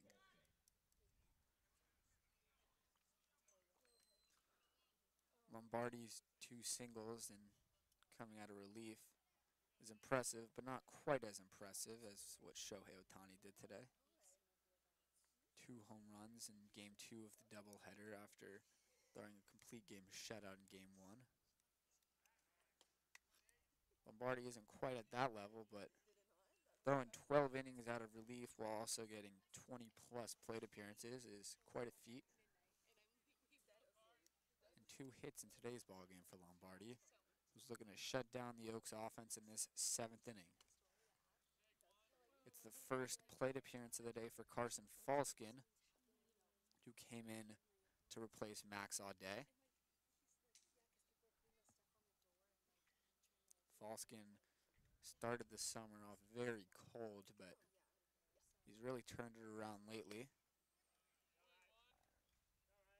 He's become pretty much an everyday player for the Oaks. Been the starting shortstop for the most part when he's been in there. Yesterday he reached a couple of times. Got hit by a pitch and also singled. It was a bunt single, if I remember correctly. C-move pickoff attempt to Leahy at first, who's able to get back easily.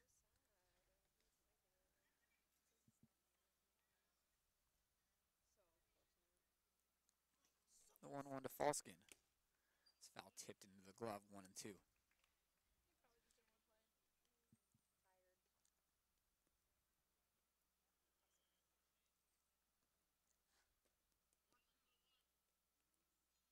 Leahy was the first leadoff man to reach base for the Oaks since the 2nd inning. Only the 2nd time today that the Oaks have had the leadoff man on base. Falskin swings and misses at that fastball. That's the 2nd strikeout already for Michael Lombardi and just 3 batters faced. It's the first out of this 7th inning. That'll bring up the 9-hitter Zach Schwartzberg, who was 0 for 2 today. Grounded out to short and struck out in his last at-bat.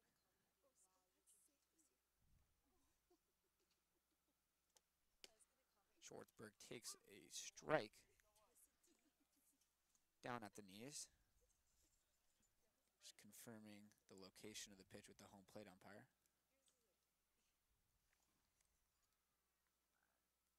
Leahy with pretty modest lead at first base, just a couple of steps off the bag. The count's evened at 1 on Schwartzberg.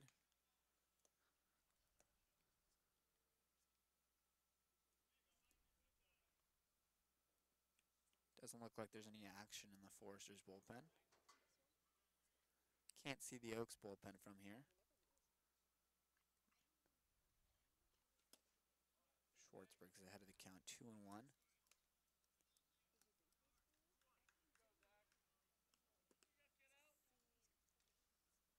Oaks trying to retake the lead in this one.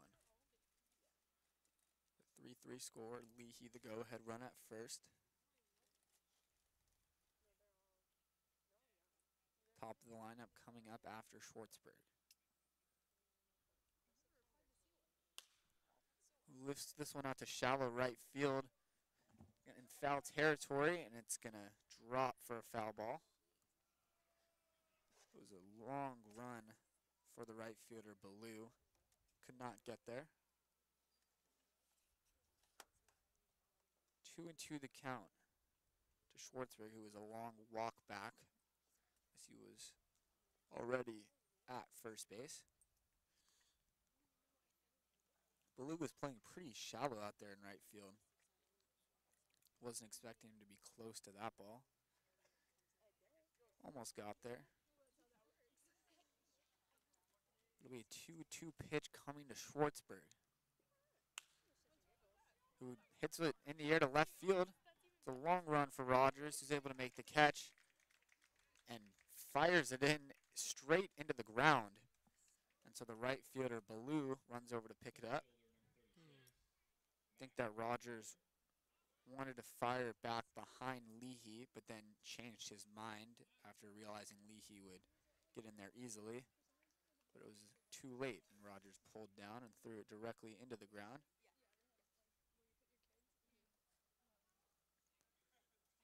It's now 2 outs and a runner on first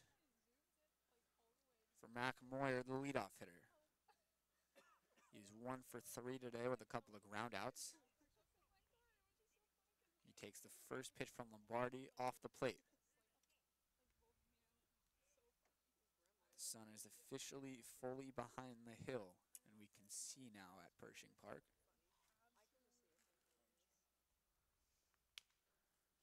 Moyer fouls that away. The backswing might have gotten the catcher Galvan. He was shaken up a bit. A home plate umpire dusting off home plate, giving Galvan some time.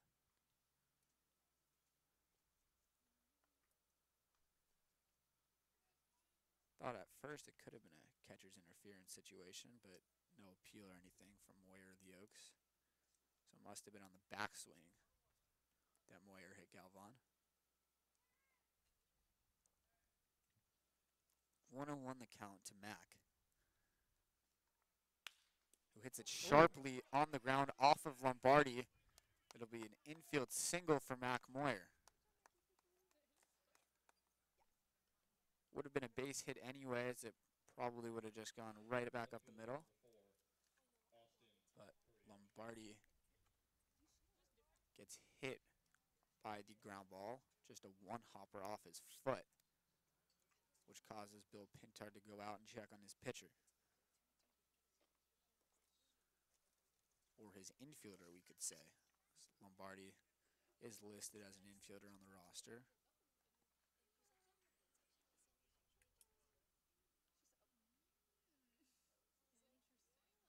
The entire Foresters infield has come out to the mound. A trainer has walked out as well to check on Lombardi. He's going to do a warm-up pitch to test out his foot.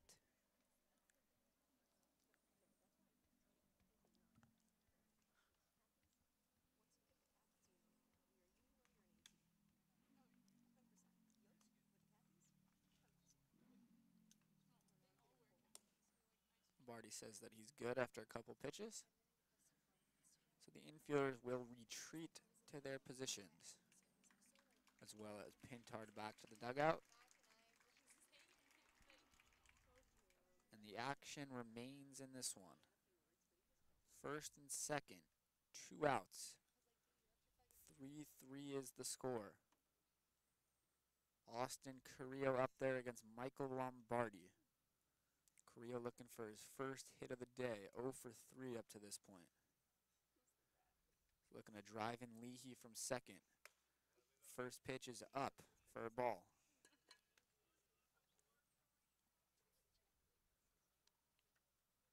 Carrillo's been one of the best at driving in runs for the Oaks this summer. Did so a couple of times in yesterday's contest. And he's ahead of the count 2-0. Still no action in the Foresters bullpen. So they'll let Lombardi finish this no matter what.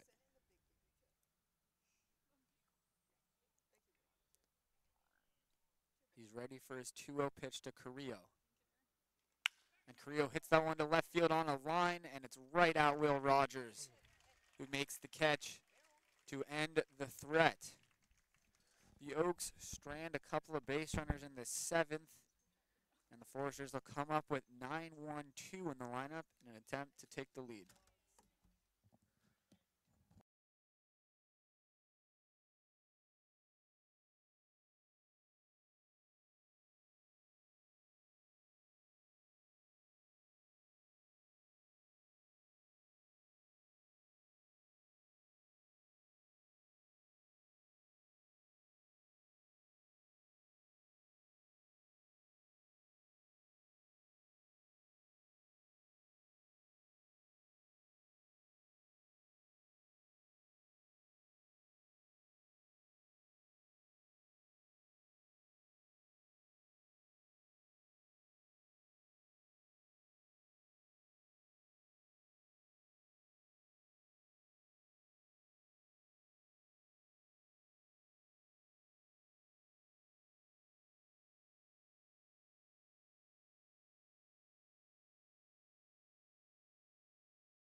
Bottom of the 7th inning, Avery Thau on the mound for the Oaks.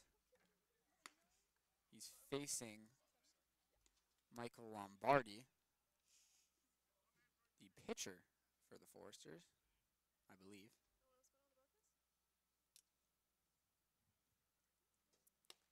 That one's in there for a strike. Thau's been good this summer. He just had one blip, giving up 8 runs down in Pasadena. It's weird to say that, but other than the 8 spot, Thau's definitely been good for the Oaks. He's only given up 3 runs other than those 8, and it was really just 1 inning. Thau facing 9-1-2 in this Foresters lineup. He falls behind Lombardi. 3-1.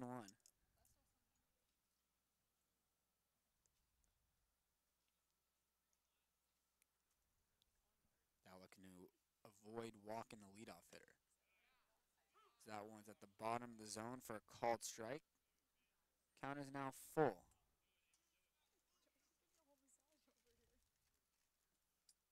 Lombardi already 2 for 2 in this one. And he has thrown a scoreless inning. An inning and a third, as a matter of fact, for Michael Lombardi. He could be out there for more. Doesn't look like anyone's throwing in the Foresters bullpen, so Lombardi's 1 1/3 could turn into more. That pitch misses just upstairs. And Lombardi is aboard for the 3rd time today. The leadoff walk.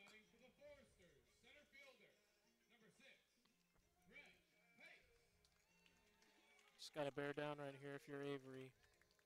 Forget about that walk. Just go after the next guy. pace is going to be a tough guy to double up, but get a ball on the ground, get your infield in the game. Pace shows bunt, pulls back. He's already tried that once today, laying a bunt down in the 5th. And took some great maneuvering from Cole Fisher to get off the mound and throw Pace out at first.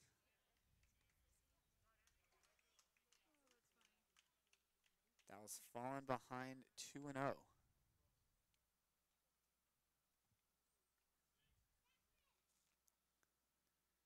Pace 0 for 3 today.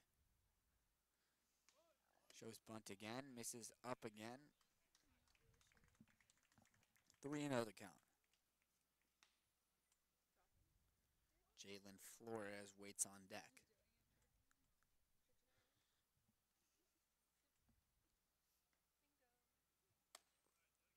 Three-0 pitches in there for a strike. Thou looking to replicate the same exact thing right here.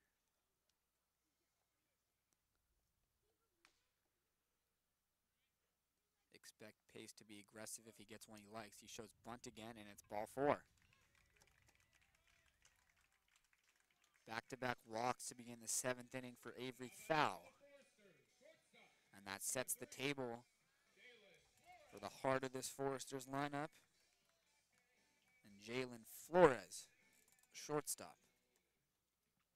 Flores will be happy to see anyone but Cole Fisher up there right now. He is 0 for 3 today with 3 strikeouts.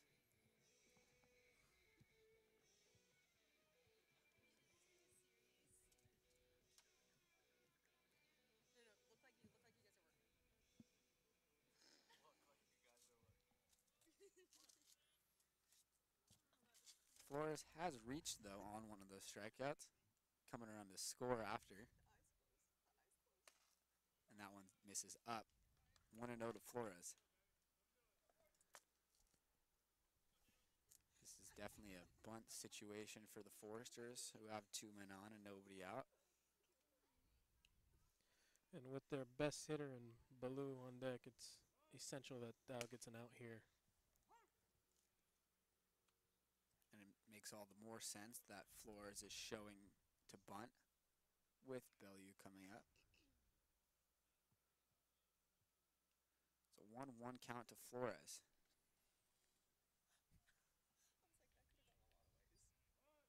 Shows bunt again, but it's another ball from Thau.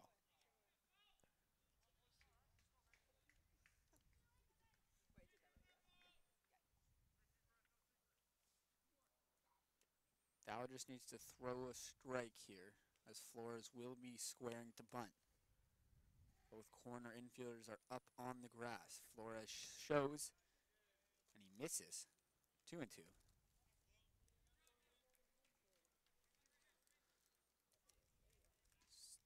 Strikeout here for Thau would be huge. A dangerous Max Ballew waits on deck. 2-2 to Flores, who's showing again. Count run full. Well, if they wanted Flores to bunt 2-2, not sure what to expect on this 3-2 pitch from Thau. Flores will be swinging away. He pops it up over our heads and out of play.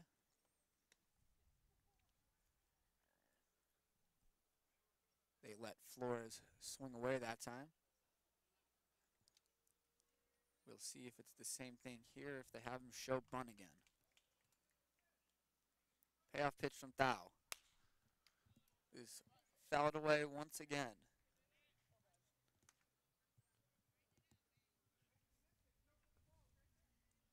Long at bat cooking right now between Jalen Flores and Avery Thau.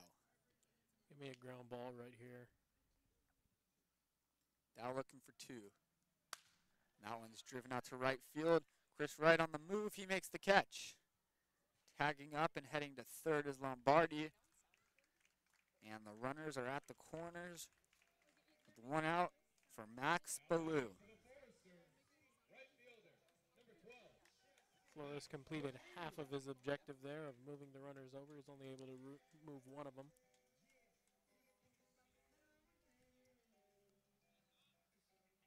The table is set for the best hitter in this Foresters lineup, Max Ballou.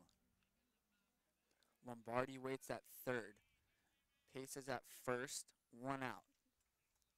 Thou one pitch away from getting out of this and getting the Oaks in the dugout, but Ballou just one swing away from giving the Foresters a lead. And he gets hit.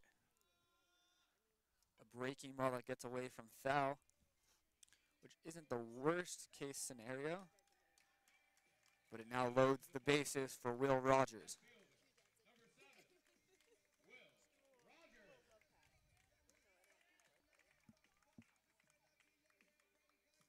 Coach Solis is going to go out to the mound to have a conversation with Avery Thau.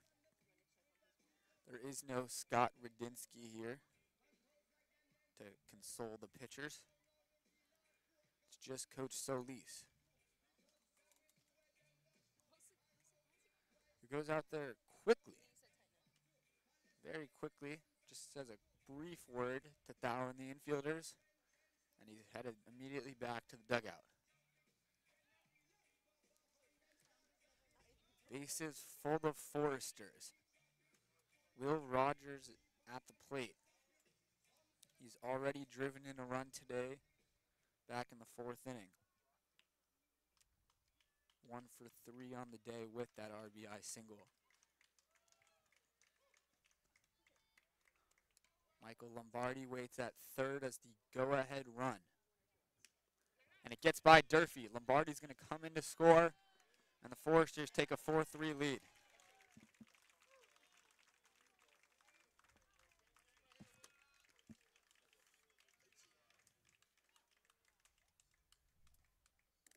For Lombardi, he potentially could have just scored a run that earns himself the win, as he was the pitcher to complete the top of the seventh.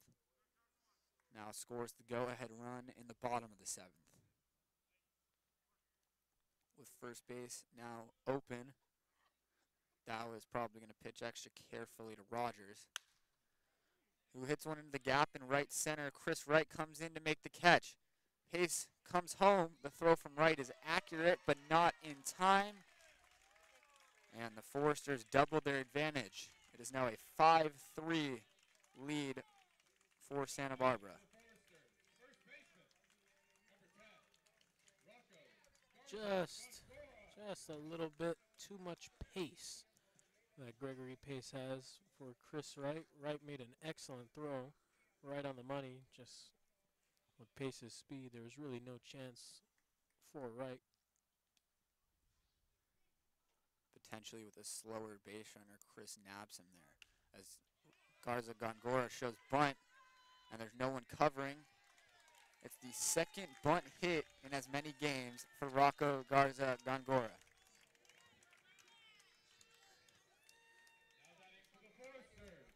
Very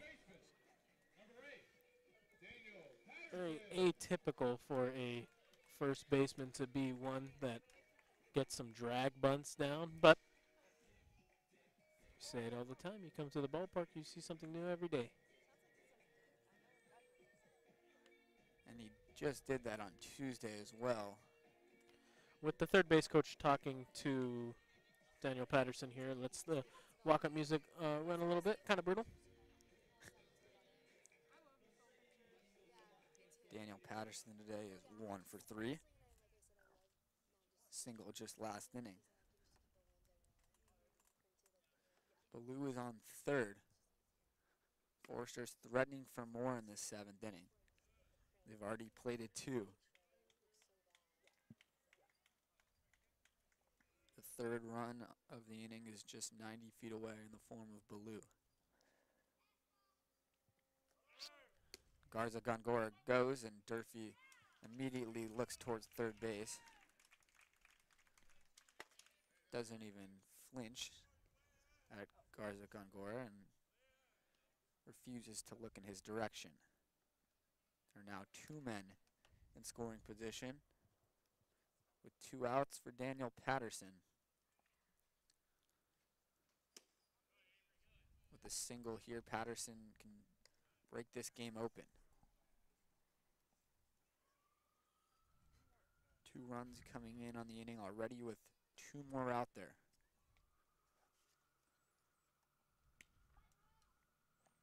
Foul behind in the count. Gets in on the hands of Patterson. Fouls it away. 2-2.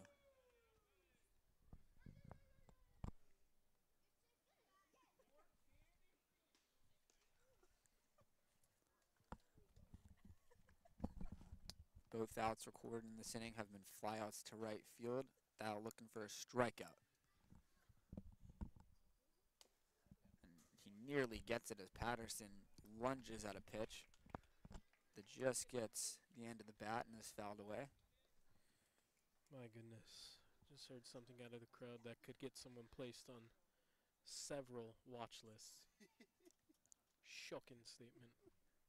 Looking forward to hearing what was said in between innings. Bless you, Connor. 2-2 remains the count to Daniel Patterson. He's fouled 1 away. He shoots this one Oh, yeah. to a diving Lee Get who there. cuts it off, but Thal can't get to first in time. Both runs are going to come around to score. And the Foresters have doubled their lead once again. It is now 7-3.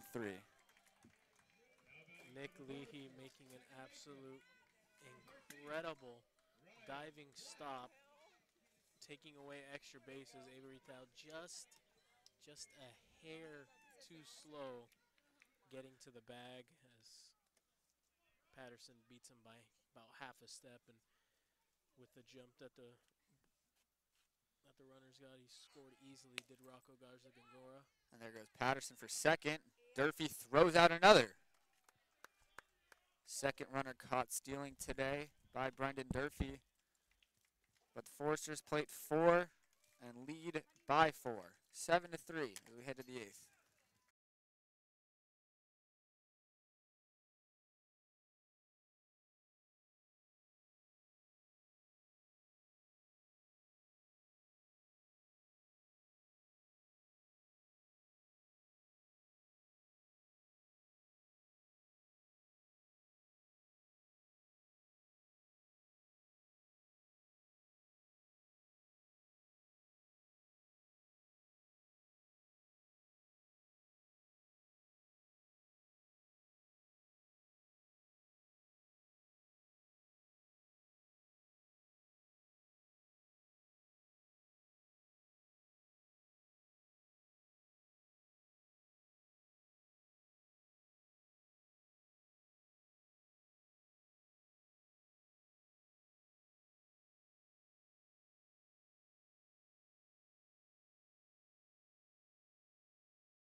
love Holla. Top of the 8th inning. Zach Dode leads things off for the Oaks, who have seen the Foresters take a 7-3 lead. And the new pitcher for the Foresters is the center fielder, Greg Pace.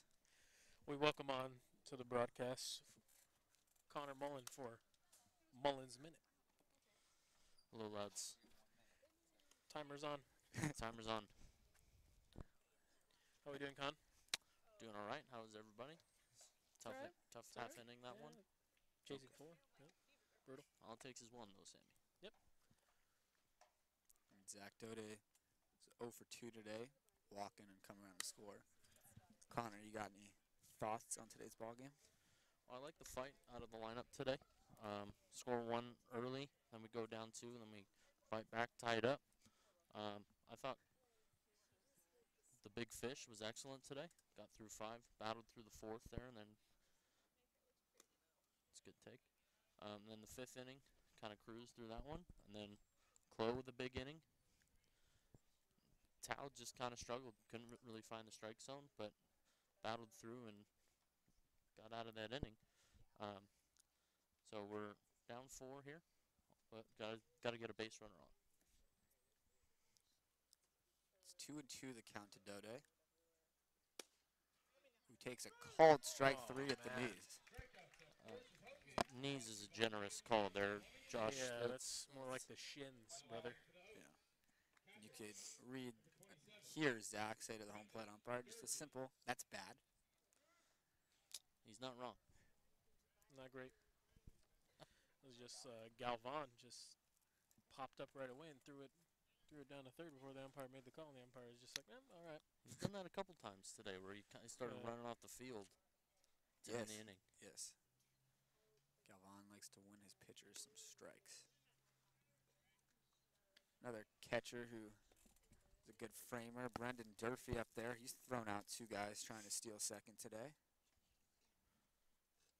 Both pinpoint throws at the bag. The second of which just ended that 7th inning.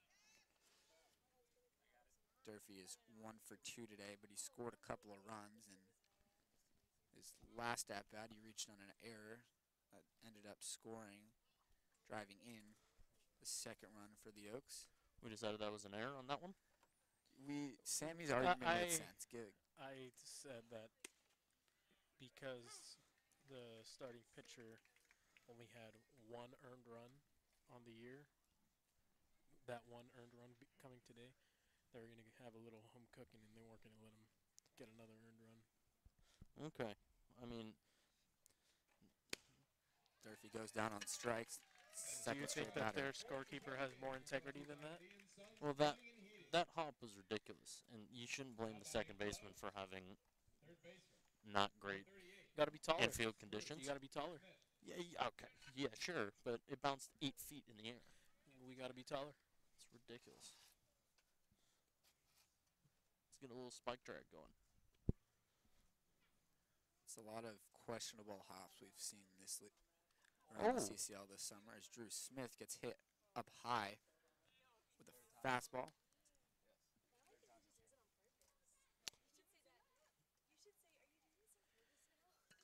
And of course, we would be remiss if we didn't mention it's a few times now that the Oaks have been hit in the last 2 games. Yesterday's game saw 4 Oaks hitters get hit by a pitch in the first 2 innings. Say that again? Chris Wright fouls that one back, and that gets a big chunk of Galvan. He's been getting beat up today. A couple backswings got him, and that one there. Showing off his toughness today. Part of the job description. Well, here's what I don't understand, Sammy. So he's got the right pad on the shoulder there, but you know, the removable one, but he doesn't have one on the left. Now, I understand you want to protect the throwing arm, but also, wouldn't you want to protect the other arm? I feel like that would just hurt more.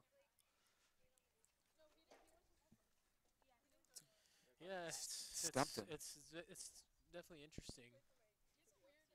Usually you'd think someone would like to have as much protection as they can behind the plate.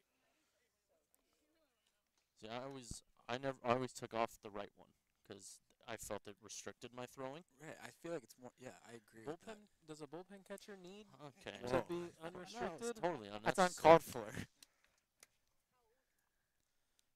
1-1 to Chris Wright. There's a Z pickoff move. Yeah, it's got to be the Z pickoff move. I mean, it wasn't great. A little slow step off there. Never Kenley twice. Jansen-esque. Never twice though. But that's Kenley's A move. Okay, well, he's the best closer in the game. I love Kenley. He just can't hold runners on. 1-1 to Chris Wright. 2-1. Wright ripped that double. You must have loved that swing, Connor. Left center. A little Right, inside right. out, love it. I'm a big sucker for opposite field heading. I know. Must have loved the bunt singles as well, McMoyer. That was lovely. What Ro- about the Rocco opposing Gongora. Rocco Garza-Gongora and his bunt single? No comment. 2-1 to Chris Wright. Bounce back 2-2. Just trying to party out front there. I love that approach. Chris is a very aggressive hitter. He fouls that one back. He's always taking healthy cuts up there. See if he shortens up with 2 strikes, choking up on the bat a bit. He takes one well off the plate. Count runs full. Smith will be on the move on this pitch. Get himself a bit of a head start. Double should score a run here, especially with Smith on the move. So, see if he can. Pull one down the line. Wright goes down on strikes. Greg Pace comes in from center field to strike out the side on the mound. As we head to the bottom of the 8th, 7-3 Forsters.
Seven, 8, 9 due up in the Foresters lineup. Ryan Black to lead things off. He is 1 for 3 today with an RBI single and a couple of flyouts. Mike Stanford is out there to begin the 8th for the Oaks. be Stanford's 5th appearance this summer. Come on, Mike. Giving up 3 runs. Those 5 in a third innings before today.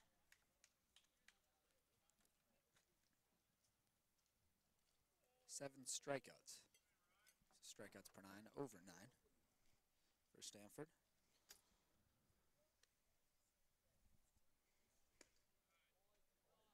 Oh, and just misses away.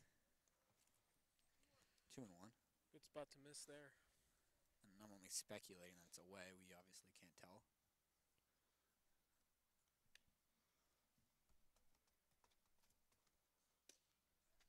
It looks like the same location, but it's ruled a strike. 2-2.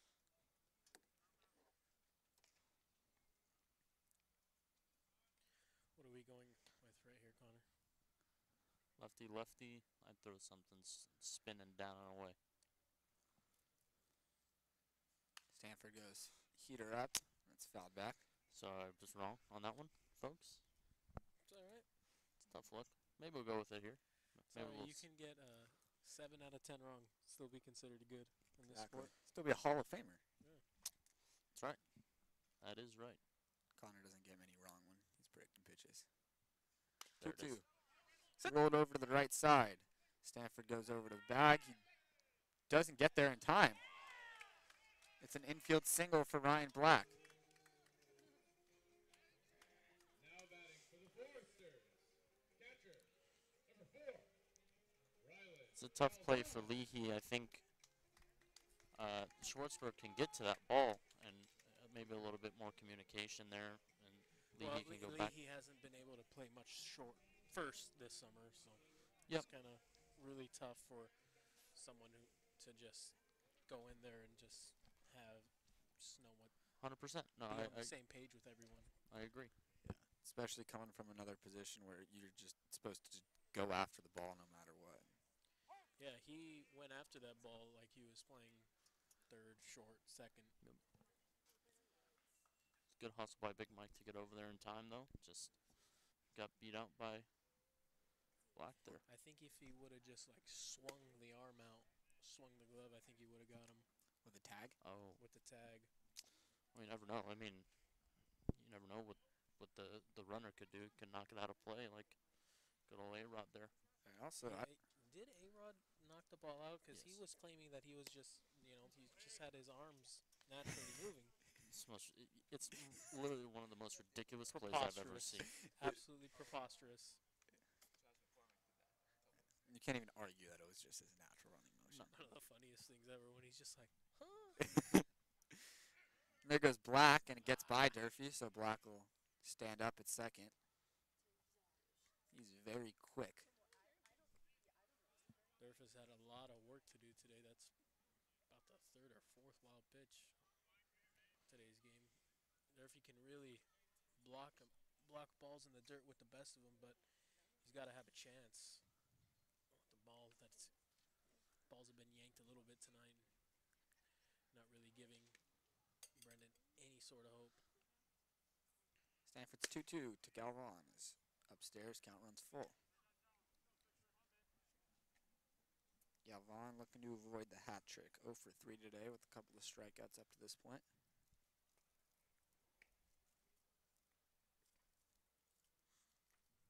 Stanford looking to sit him down. He does just that. Galvan goes down on strikes for the 3rd time today. Stanford picks up his first strikeout. That's what we like to call a little Louisiana bayou there. Right by him. Love it. Bring the heater. Ball might have been in his glove by the time he swung at that pitch. Yeah, for sure. Yeah, that's a classic high school chirp, just yelling Louisiana. Yeah, oh, for sure. Yeah. You gotta know what it means, but, I mean, Yeah. you know. You know. That one's in there for a strike to Michael Lombardi, who was 2 for 2 at the plate today with a walk and a run scored, but also in line to be the winning pitcher in this one, pitching an inning and a 3rd shutout. Lombardi, one of 2 two-way players to showcase in this one for the Foresters. Also, the center fielder Greg Pace, after for 7 innings on defense and 4 at bats. Pitches a scoreless 8th inning. Could be another two-way guy in the 9th. We'll see. The 1-1 to Lombardi, who watches this one miss off the plate.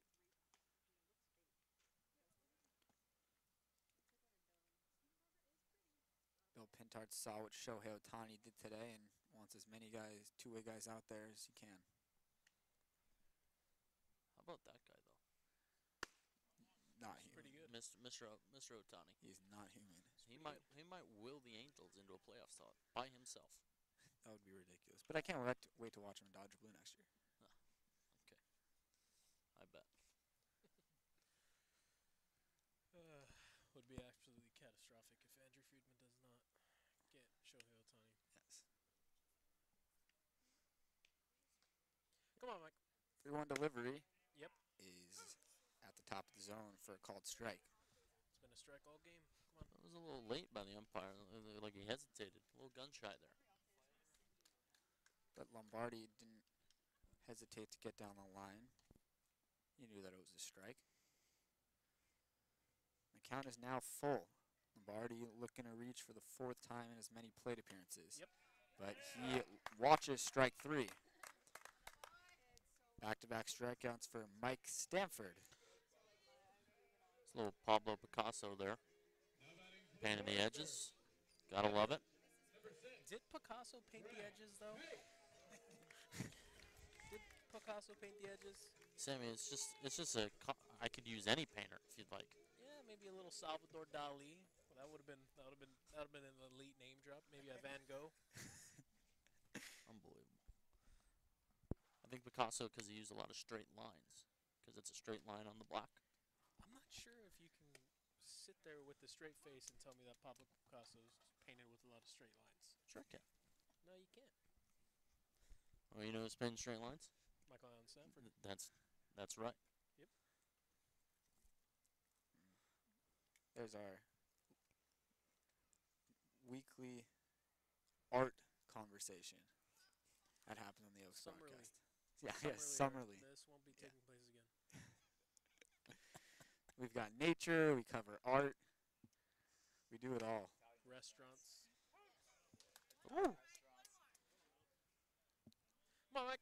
This broadcast covers everything. Absolutely. It's a good pitch by Big Mike there. About a change up right here. No, I think he's going to elevate something. It's 0-2 to Pace.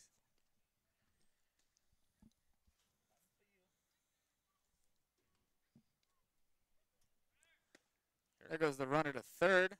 Throw down. Ooh. Not in time. Looked like Smith slapped the tag down right on the hand of Black. I concur with that assessment. It's an interesting choice to try and steal third with 2 outs. Missed the call. No big deal. Just got to make a pitch here. Yeah. A change up blown away. 1-2 the count to Pace. Sammy calling for a changeup. Looked like a breaking ball. 2-2. Maybe a little setup pitch. Elevate a fastball here. I like that. Up and in. Stanford looking for his 3rd straight strikeout. Does go with the fastball. It goes off the foot of Pace. Smith plays through it just in case. But it'll be a foul ball. It looked like Pace was going to run, and then he realized, oh, I should probably just stop, and maybe they'll call a foul ball. Down. And then, I mean, the umpire just said, oh, yeah, I agree. That's a foul ball. An interesting choice, but here we are. Did you not think it went off his foot? I mean, it looks like he was going to, I mean, he's not limping. He's not, I thought it hit the front of the plate, but I could be wrong. I think Pace broke his bat on that one, too. So he just got himself a new one. Yeah, I don't think that got him either. Brutal. Come on, Mike. It'll be another 2-2 delivery from Stanford, who goes with the pitch. breaking ball. Pace is able to lay off of it. Real good there. I would have swung at that. would I. Count runs full to Pace. Fouls it away. We lost our chirper from before. Yeah, kind of tough that you're chirping in the first inning and you're the first one out of here. Not a great look.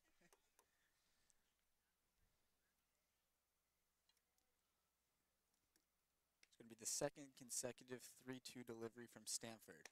Yep. And this one is in there That's excellent. for strike 3. It's a great pitch. He's After painting. He sure is, and after a leadoff single, Stanford strikes out the side in the 8th. We head to the 9th where the Oaks come up for their last hopes of the ballgame, 7, 8, 9 in the lineup.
Top of the 9th inning here.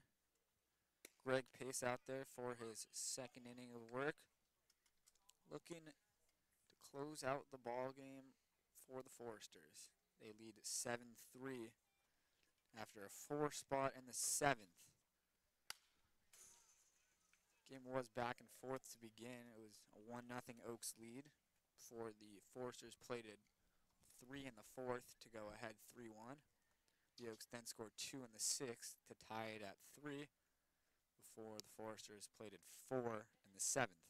And that's really how the Foresters have been scoring in these 2 games so far, scoring in bunches. 5 runs in 1 inning on Tuesday, and then 3 and 4 today. Yeah, they've only scored in 3 out of 17 innings in this 2 games so far. But in those 3 innings, they've scored 12 runs. 2-1 count to Leahy, who's 1 for 3 today with an RBI ground out. Not sure what went down at the plate, but Leahy's laughing about something. He did have to jump out of the way of the last pitch. He pops this one up on the right side, foul That'll get into the territory, tree. and into the tree. It's a mighty big tree there. Yeah, just over Yeah, play. let's just have the biggest tree you've ever seen in play.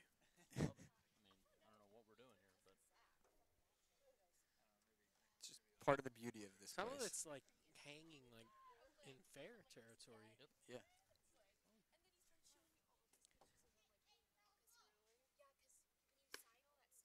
3-2 now to Leahy. And could you imagine Barry Bonds trying to pull one down the line, just boom in the into the tree. Line drive. It's tough one.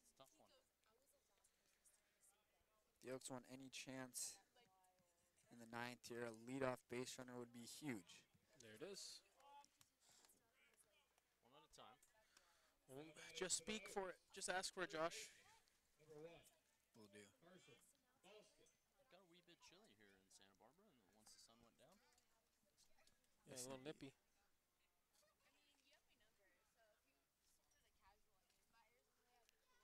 Carson Falskin's up there for the second time today, coming in late as a defensive replacement.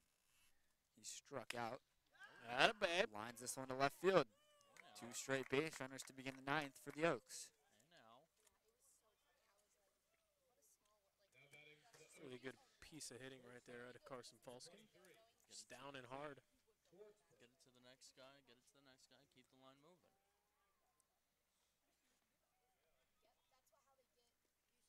Fundamental baseball.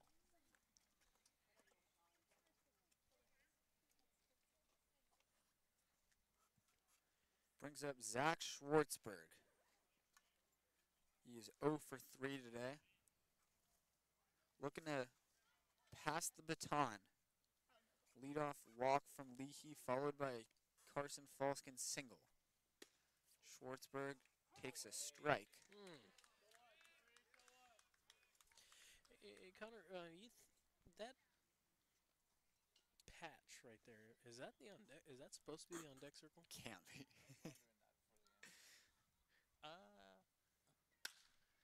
Schwartzberg drives this one out to left up. center field. Go, get up! Go! Rogers continues to go back, and he can't get there. Leahy Come on, we gotta go, we gotta was go! staying put at second base to make sure it got All down. right. But Zach Schwartzberg has loaded the bases with nobody out. Might be the It's all longest. right, it's all right. Hey, none of those runs are tying up the game. That's right. None of those runs are tying up the game. Let's make sure. Keep be the sure. line moving. Let's just be sure. One at a time. Fundamental baseball, folks. Love it. Love it, love it, That's what love we're it. all about here.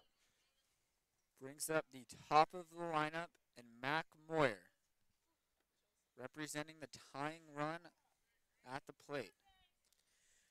You know, Connor, we could have got that ball out if we stretched it out. I If we was would've stretch. You can put it on the board. we failed you, Zach. I'm sorry.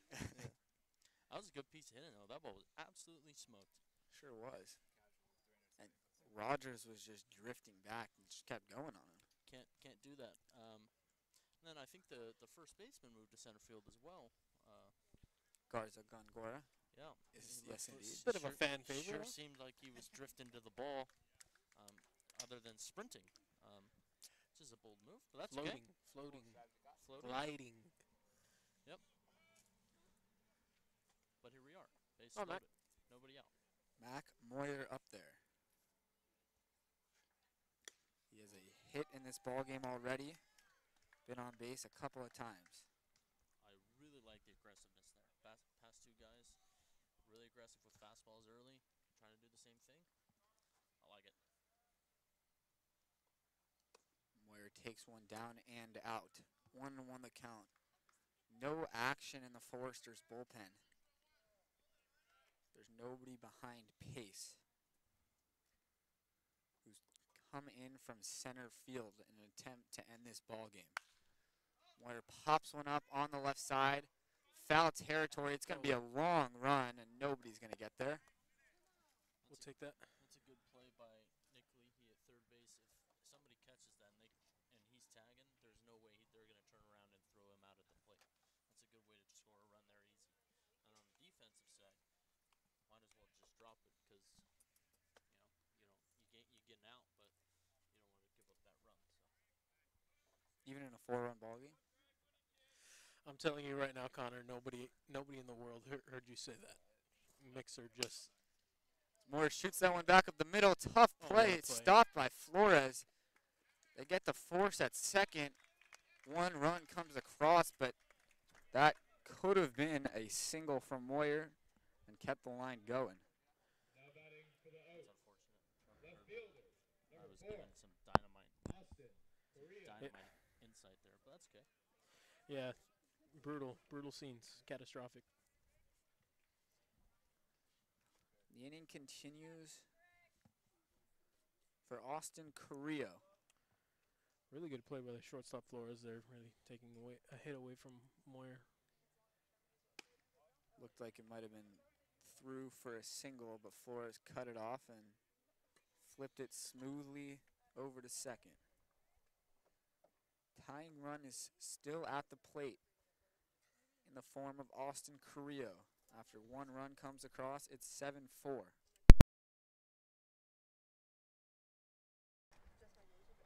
Falskin is at third, Moyer at first. Great move. They're really trembling in our boots with that move there. Carrillo is looking for his first hit of the ball game, 0 for 4 up to this point. That one's by him. Moyer is thrown out trying to steal second. That's a gift to the Foresters, who are now just 1 out away from winning the game. I'm going to be honest, I thought Mac Moyer got an absolute great jump, and the fact that Galvan was able to gun him down was pretty remarkable stuff. Looks like that was a hit and run there that just wasn't able to get put in play. So it's tough scene, tough call, but 2-1 to Carrillo. just trying to get some life going in the offense. Now the tying run moves from the batter's box to the on-deck circle with Moyer cut down. And Carrillo finds himself in a 2-strike hole.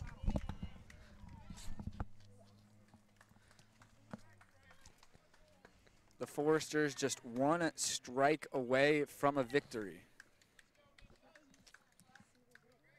Get to the next pitch here. Pitch by pitch. As Carrillo slaps it in the dugout. Boy. That was almost catcher's interference. He swung the bat very late on that one. That's what you got to do, though. You got to get it to the next guy. Get on base, get it to the next guy. Give your team a chance. The next guy is Zach Daudet, who represents the tying run on deck. Carrillo moves up in the box as he often does. The pitch is fouled away again.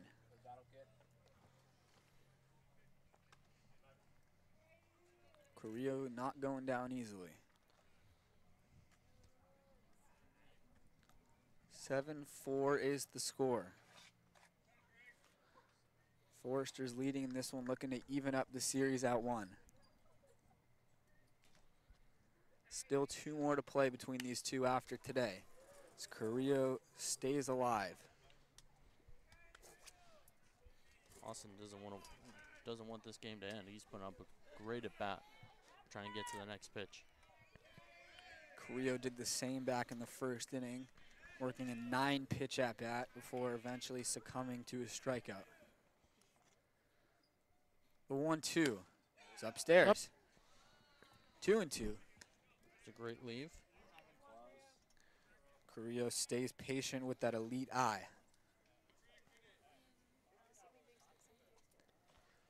2-2 the count. Full count, Josh. Count is full. That's ball 4. That was an excellent at bat by Carrillo. Just fouling pitches off, fastballs, curveballs, all this through the kitchen sink at him, fouled everything off. Absolutely money right there. And that gives, as you were saying, Connor, just give your team a chance. Just 1 swing away now. And the man representing the tying run is Zach Daudet. One thing I just noticed is, where's the foul pole down the left field line? There isn't one, as Zach winds that one foul. What are we doing if Zach takes it 3-10 down the line? What are we doing?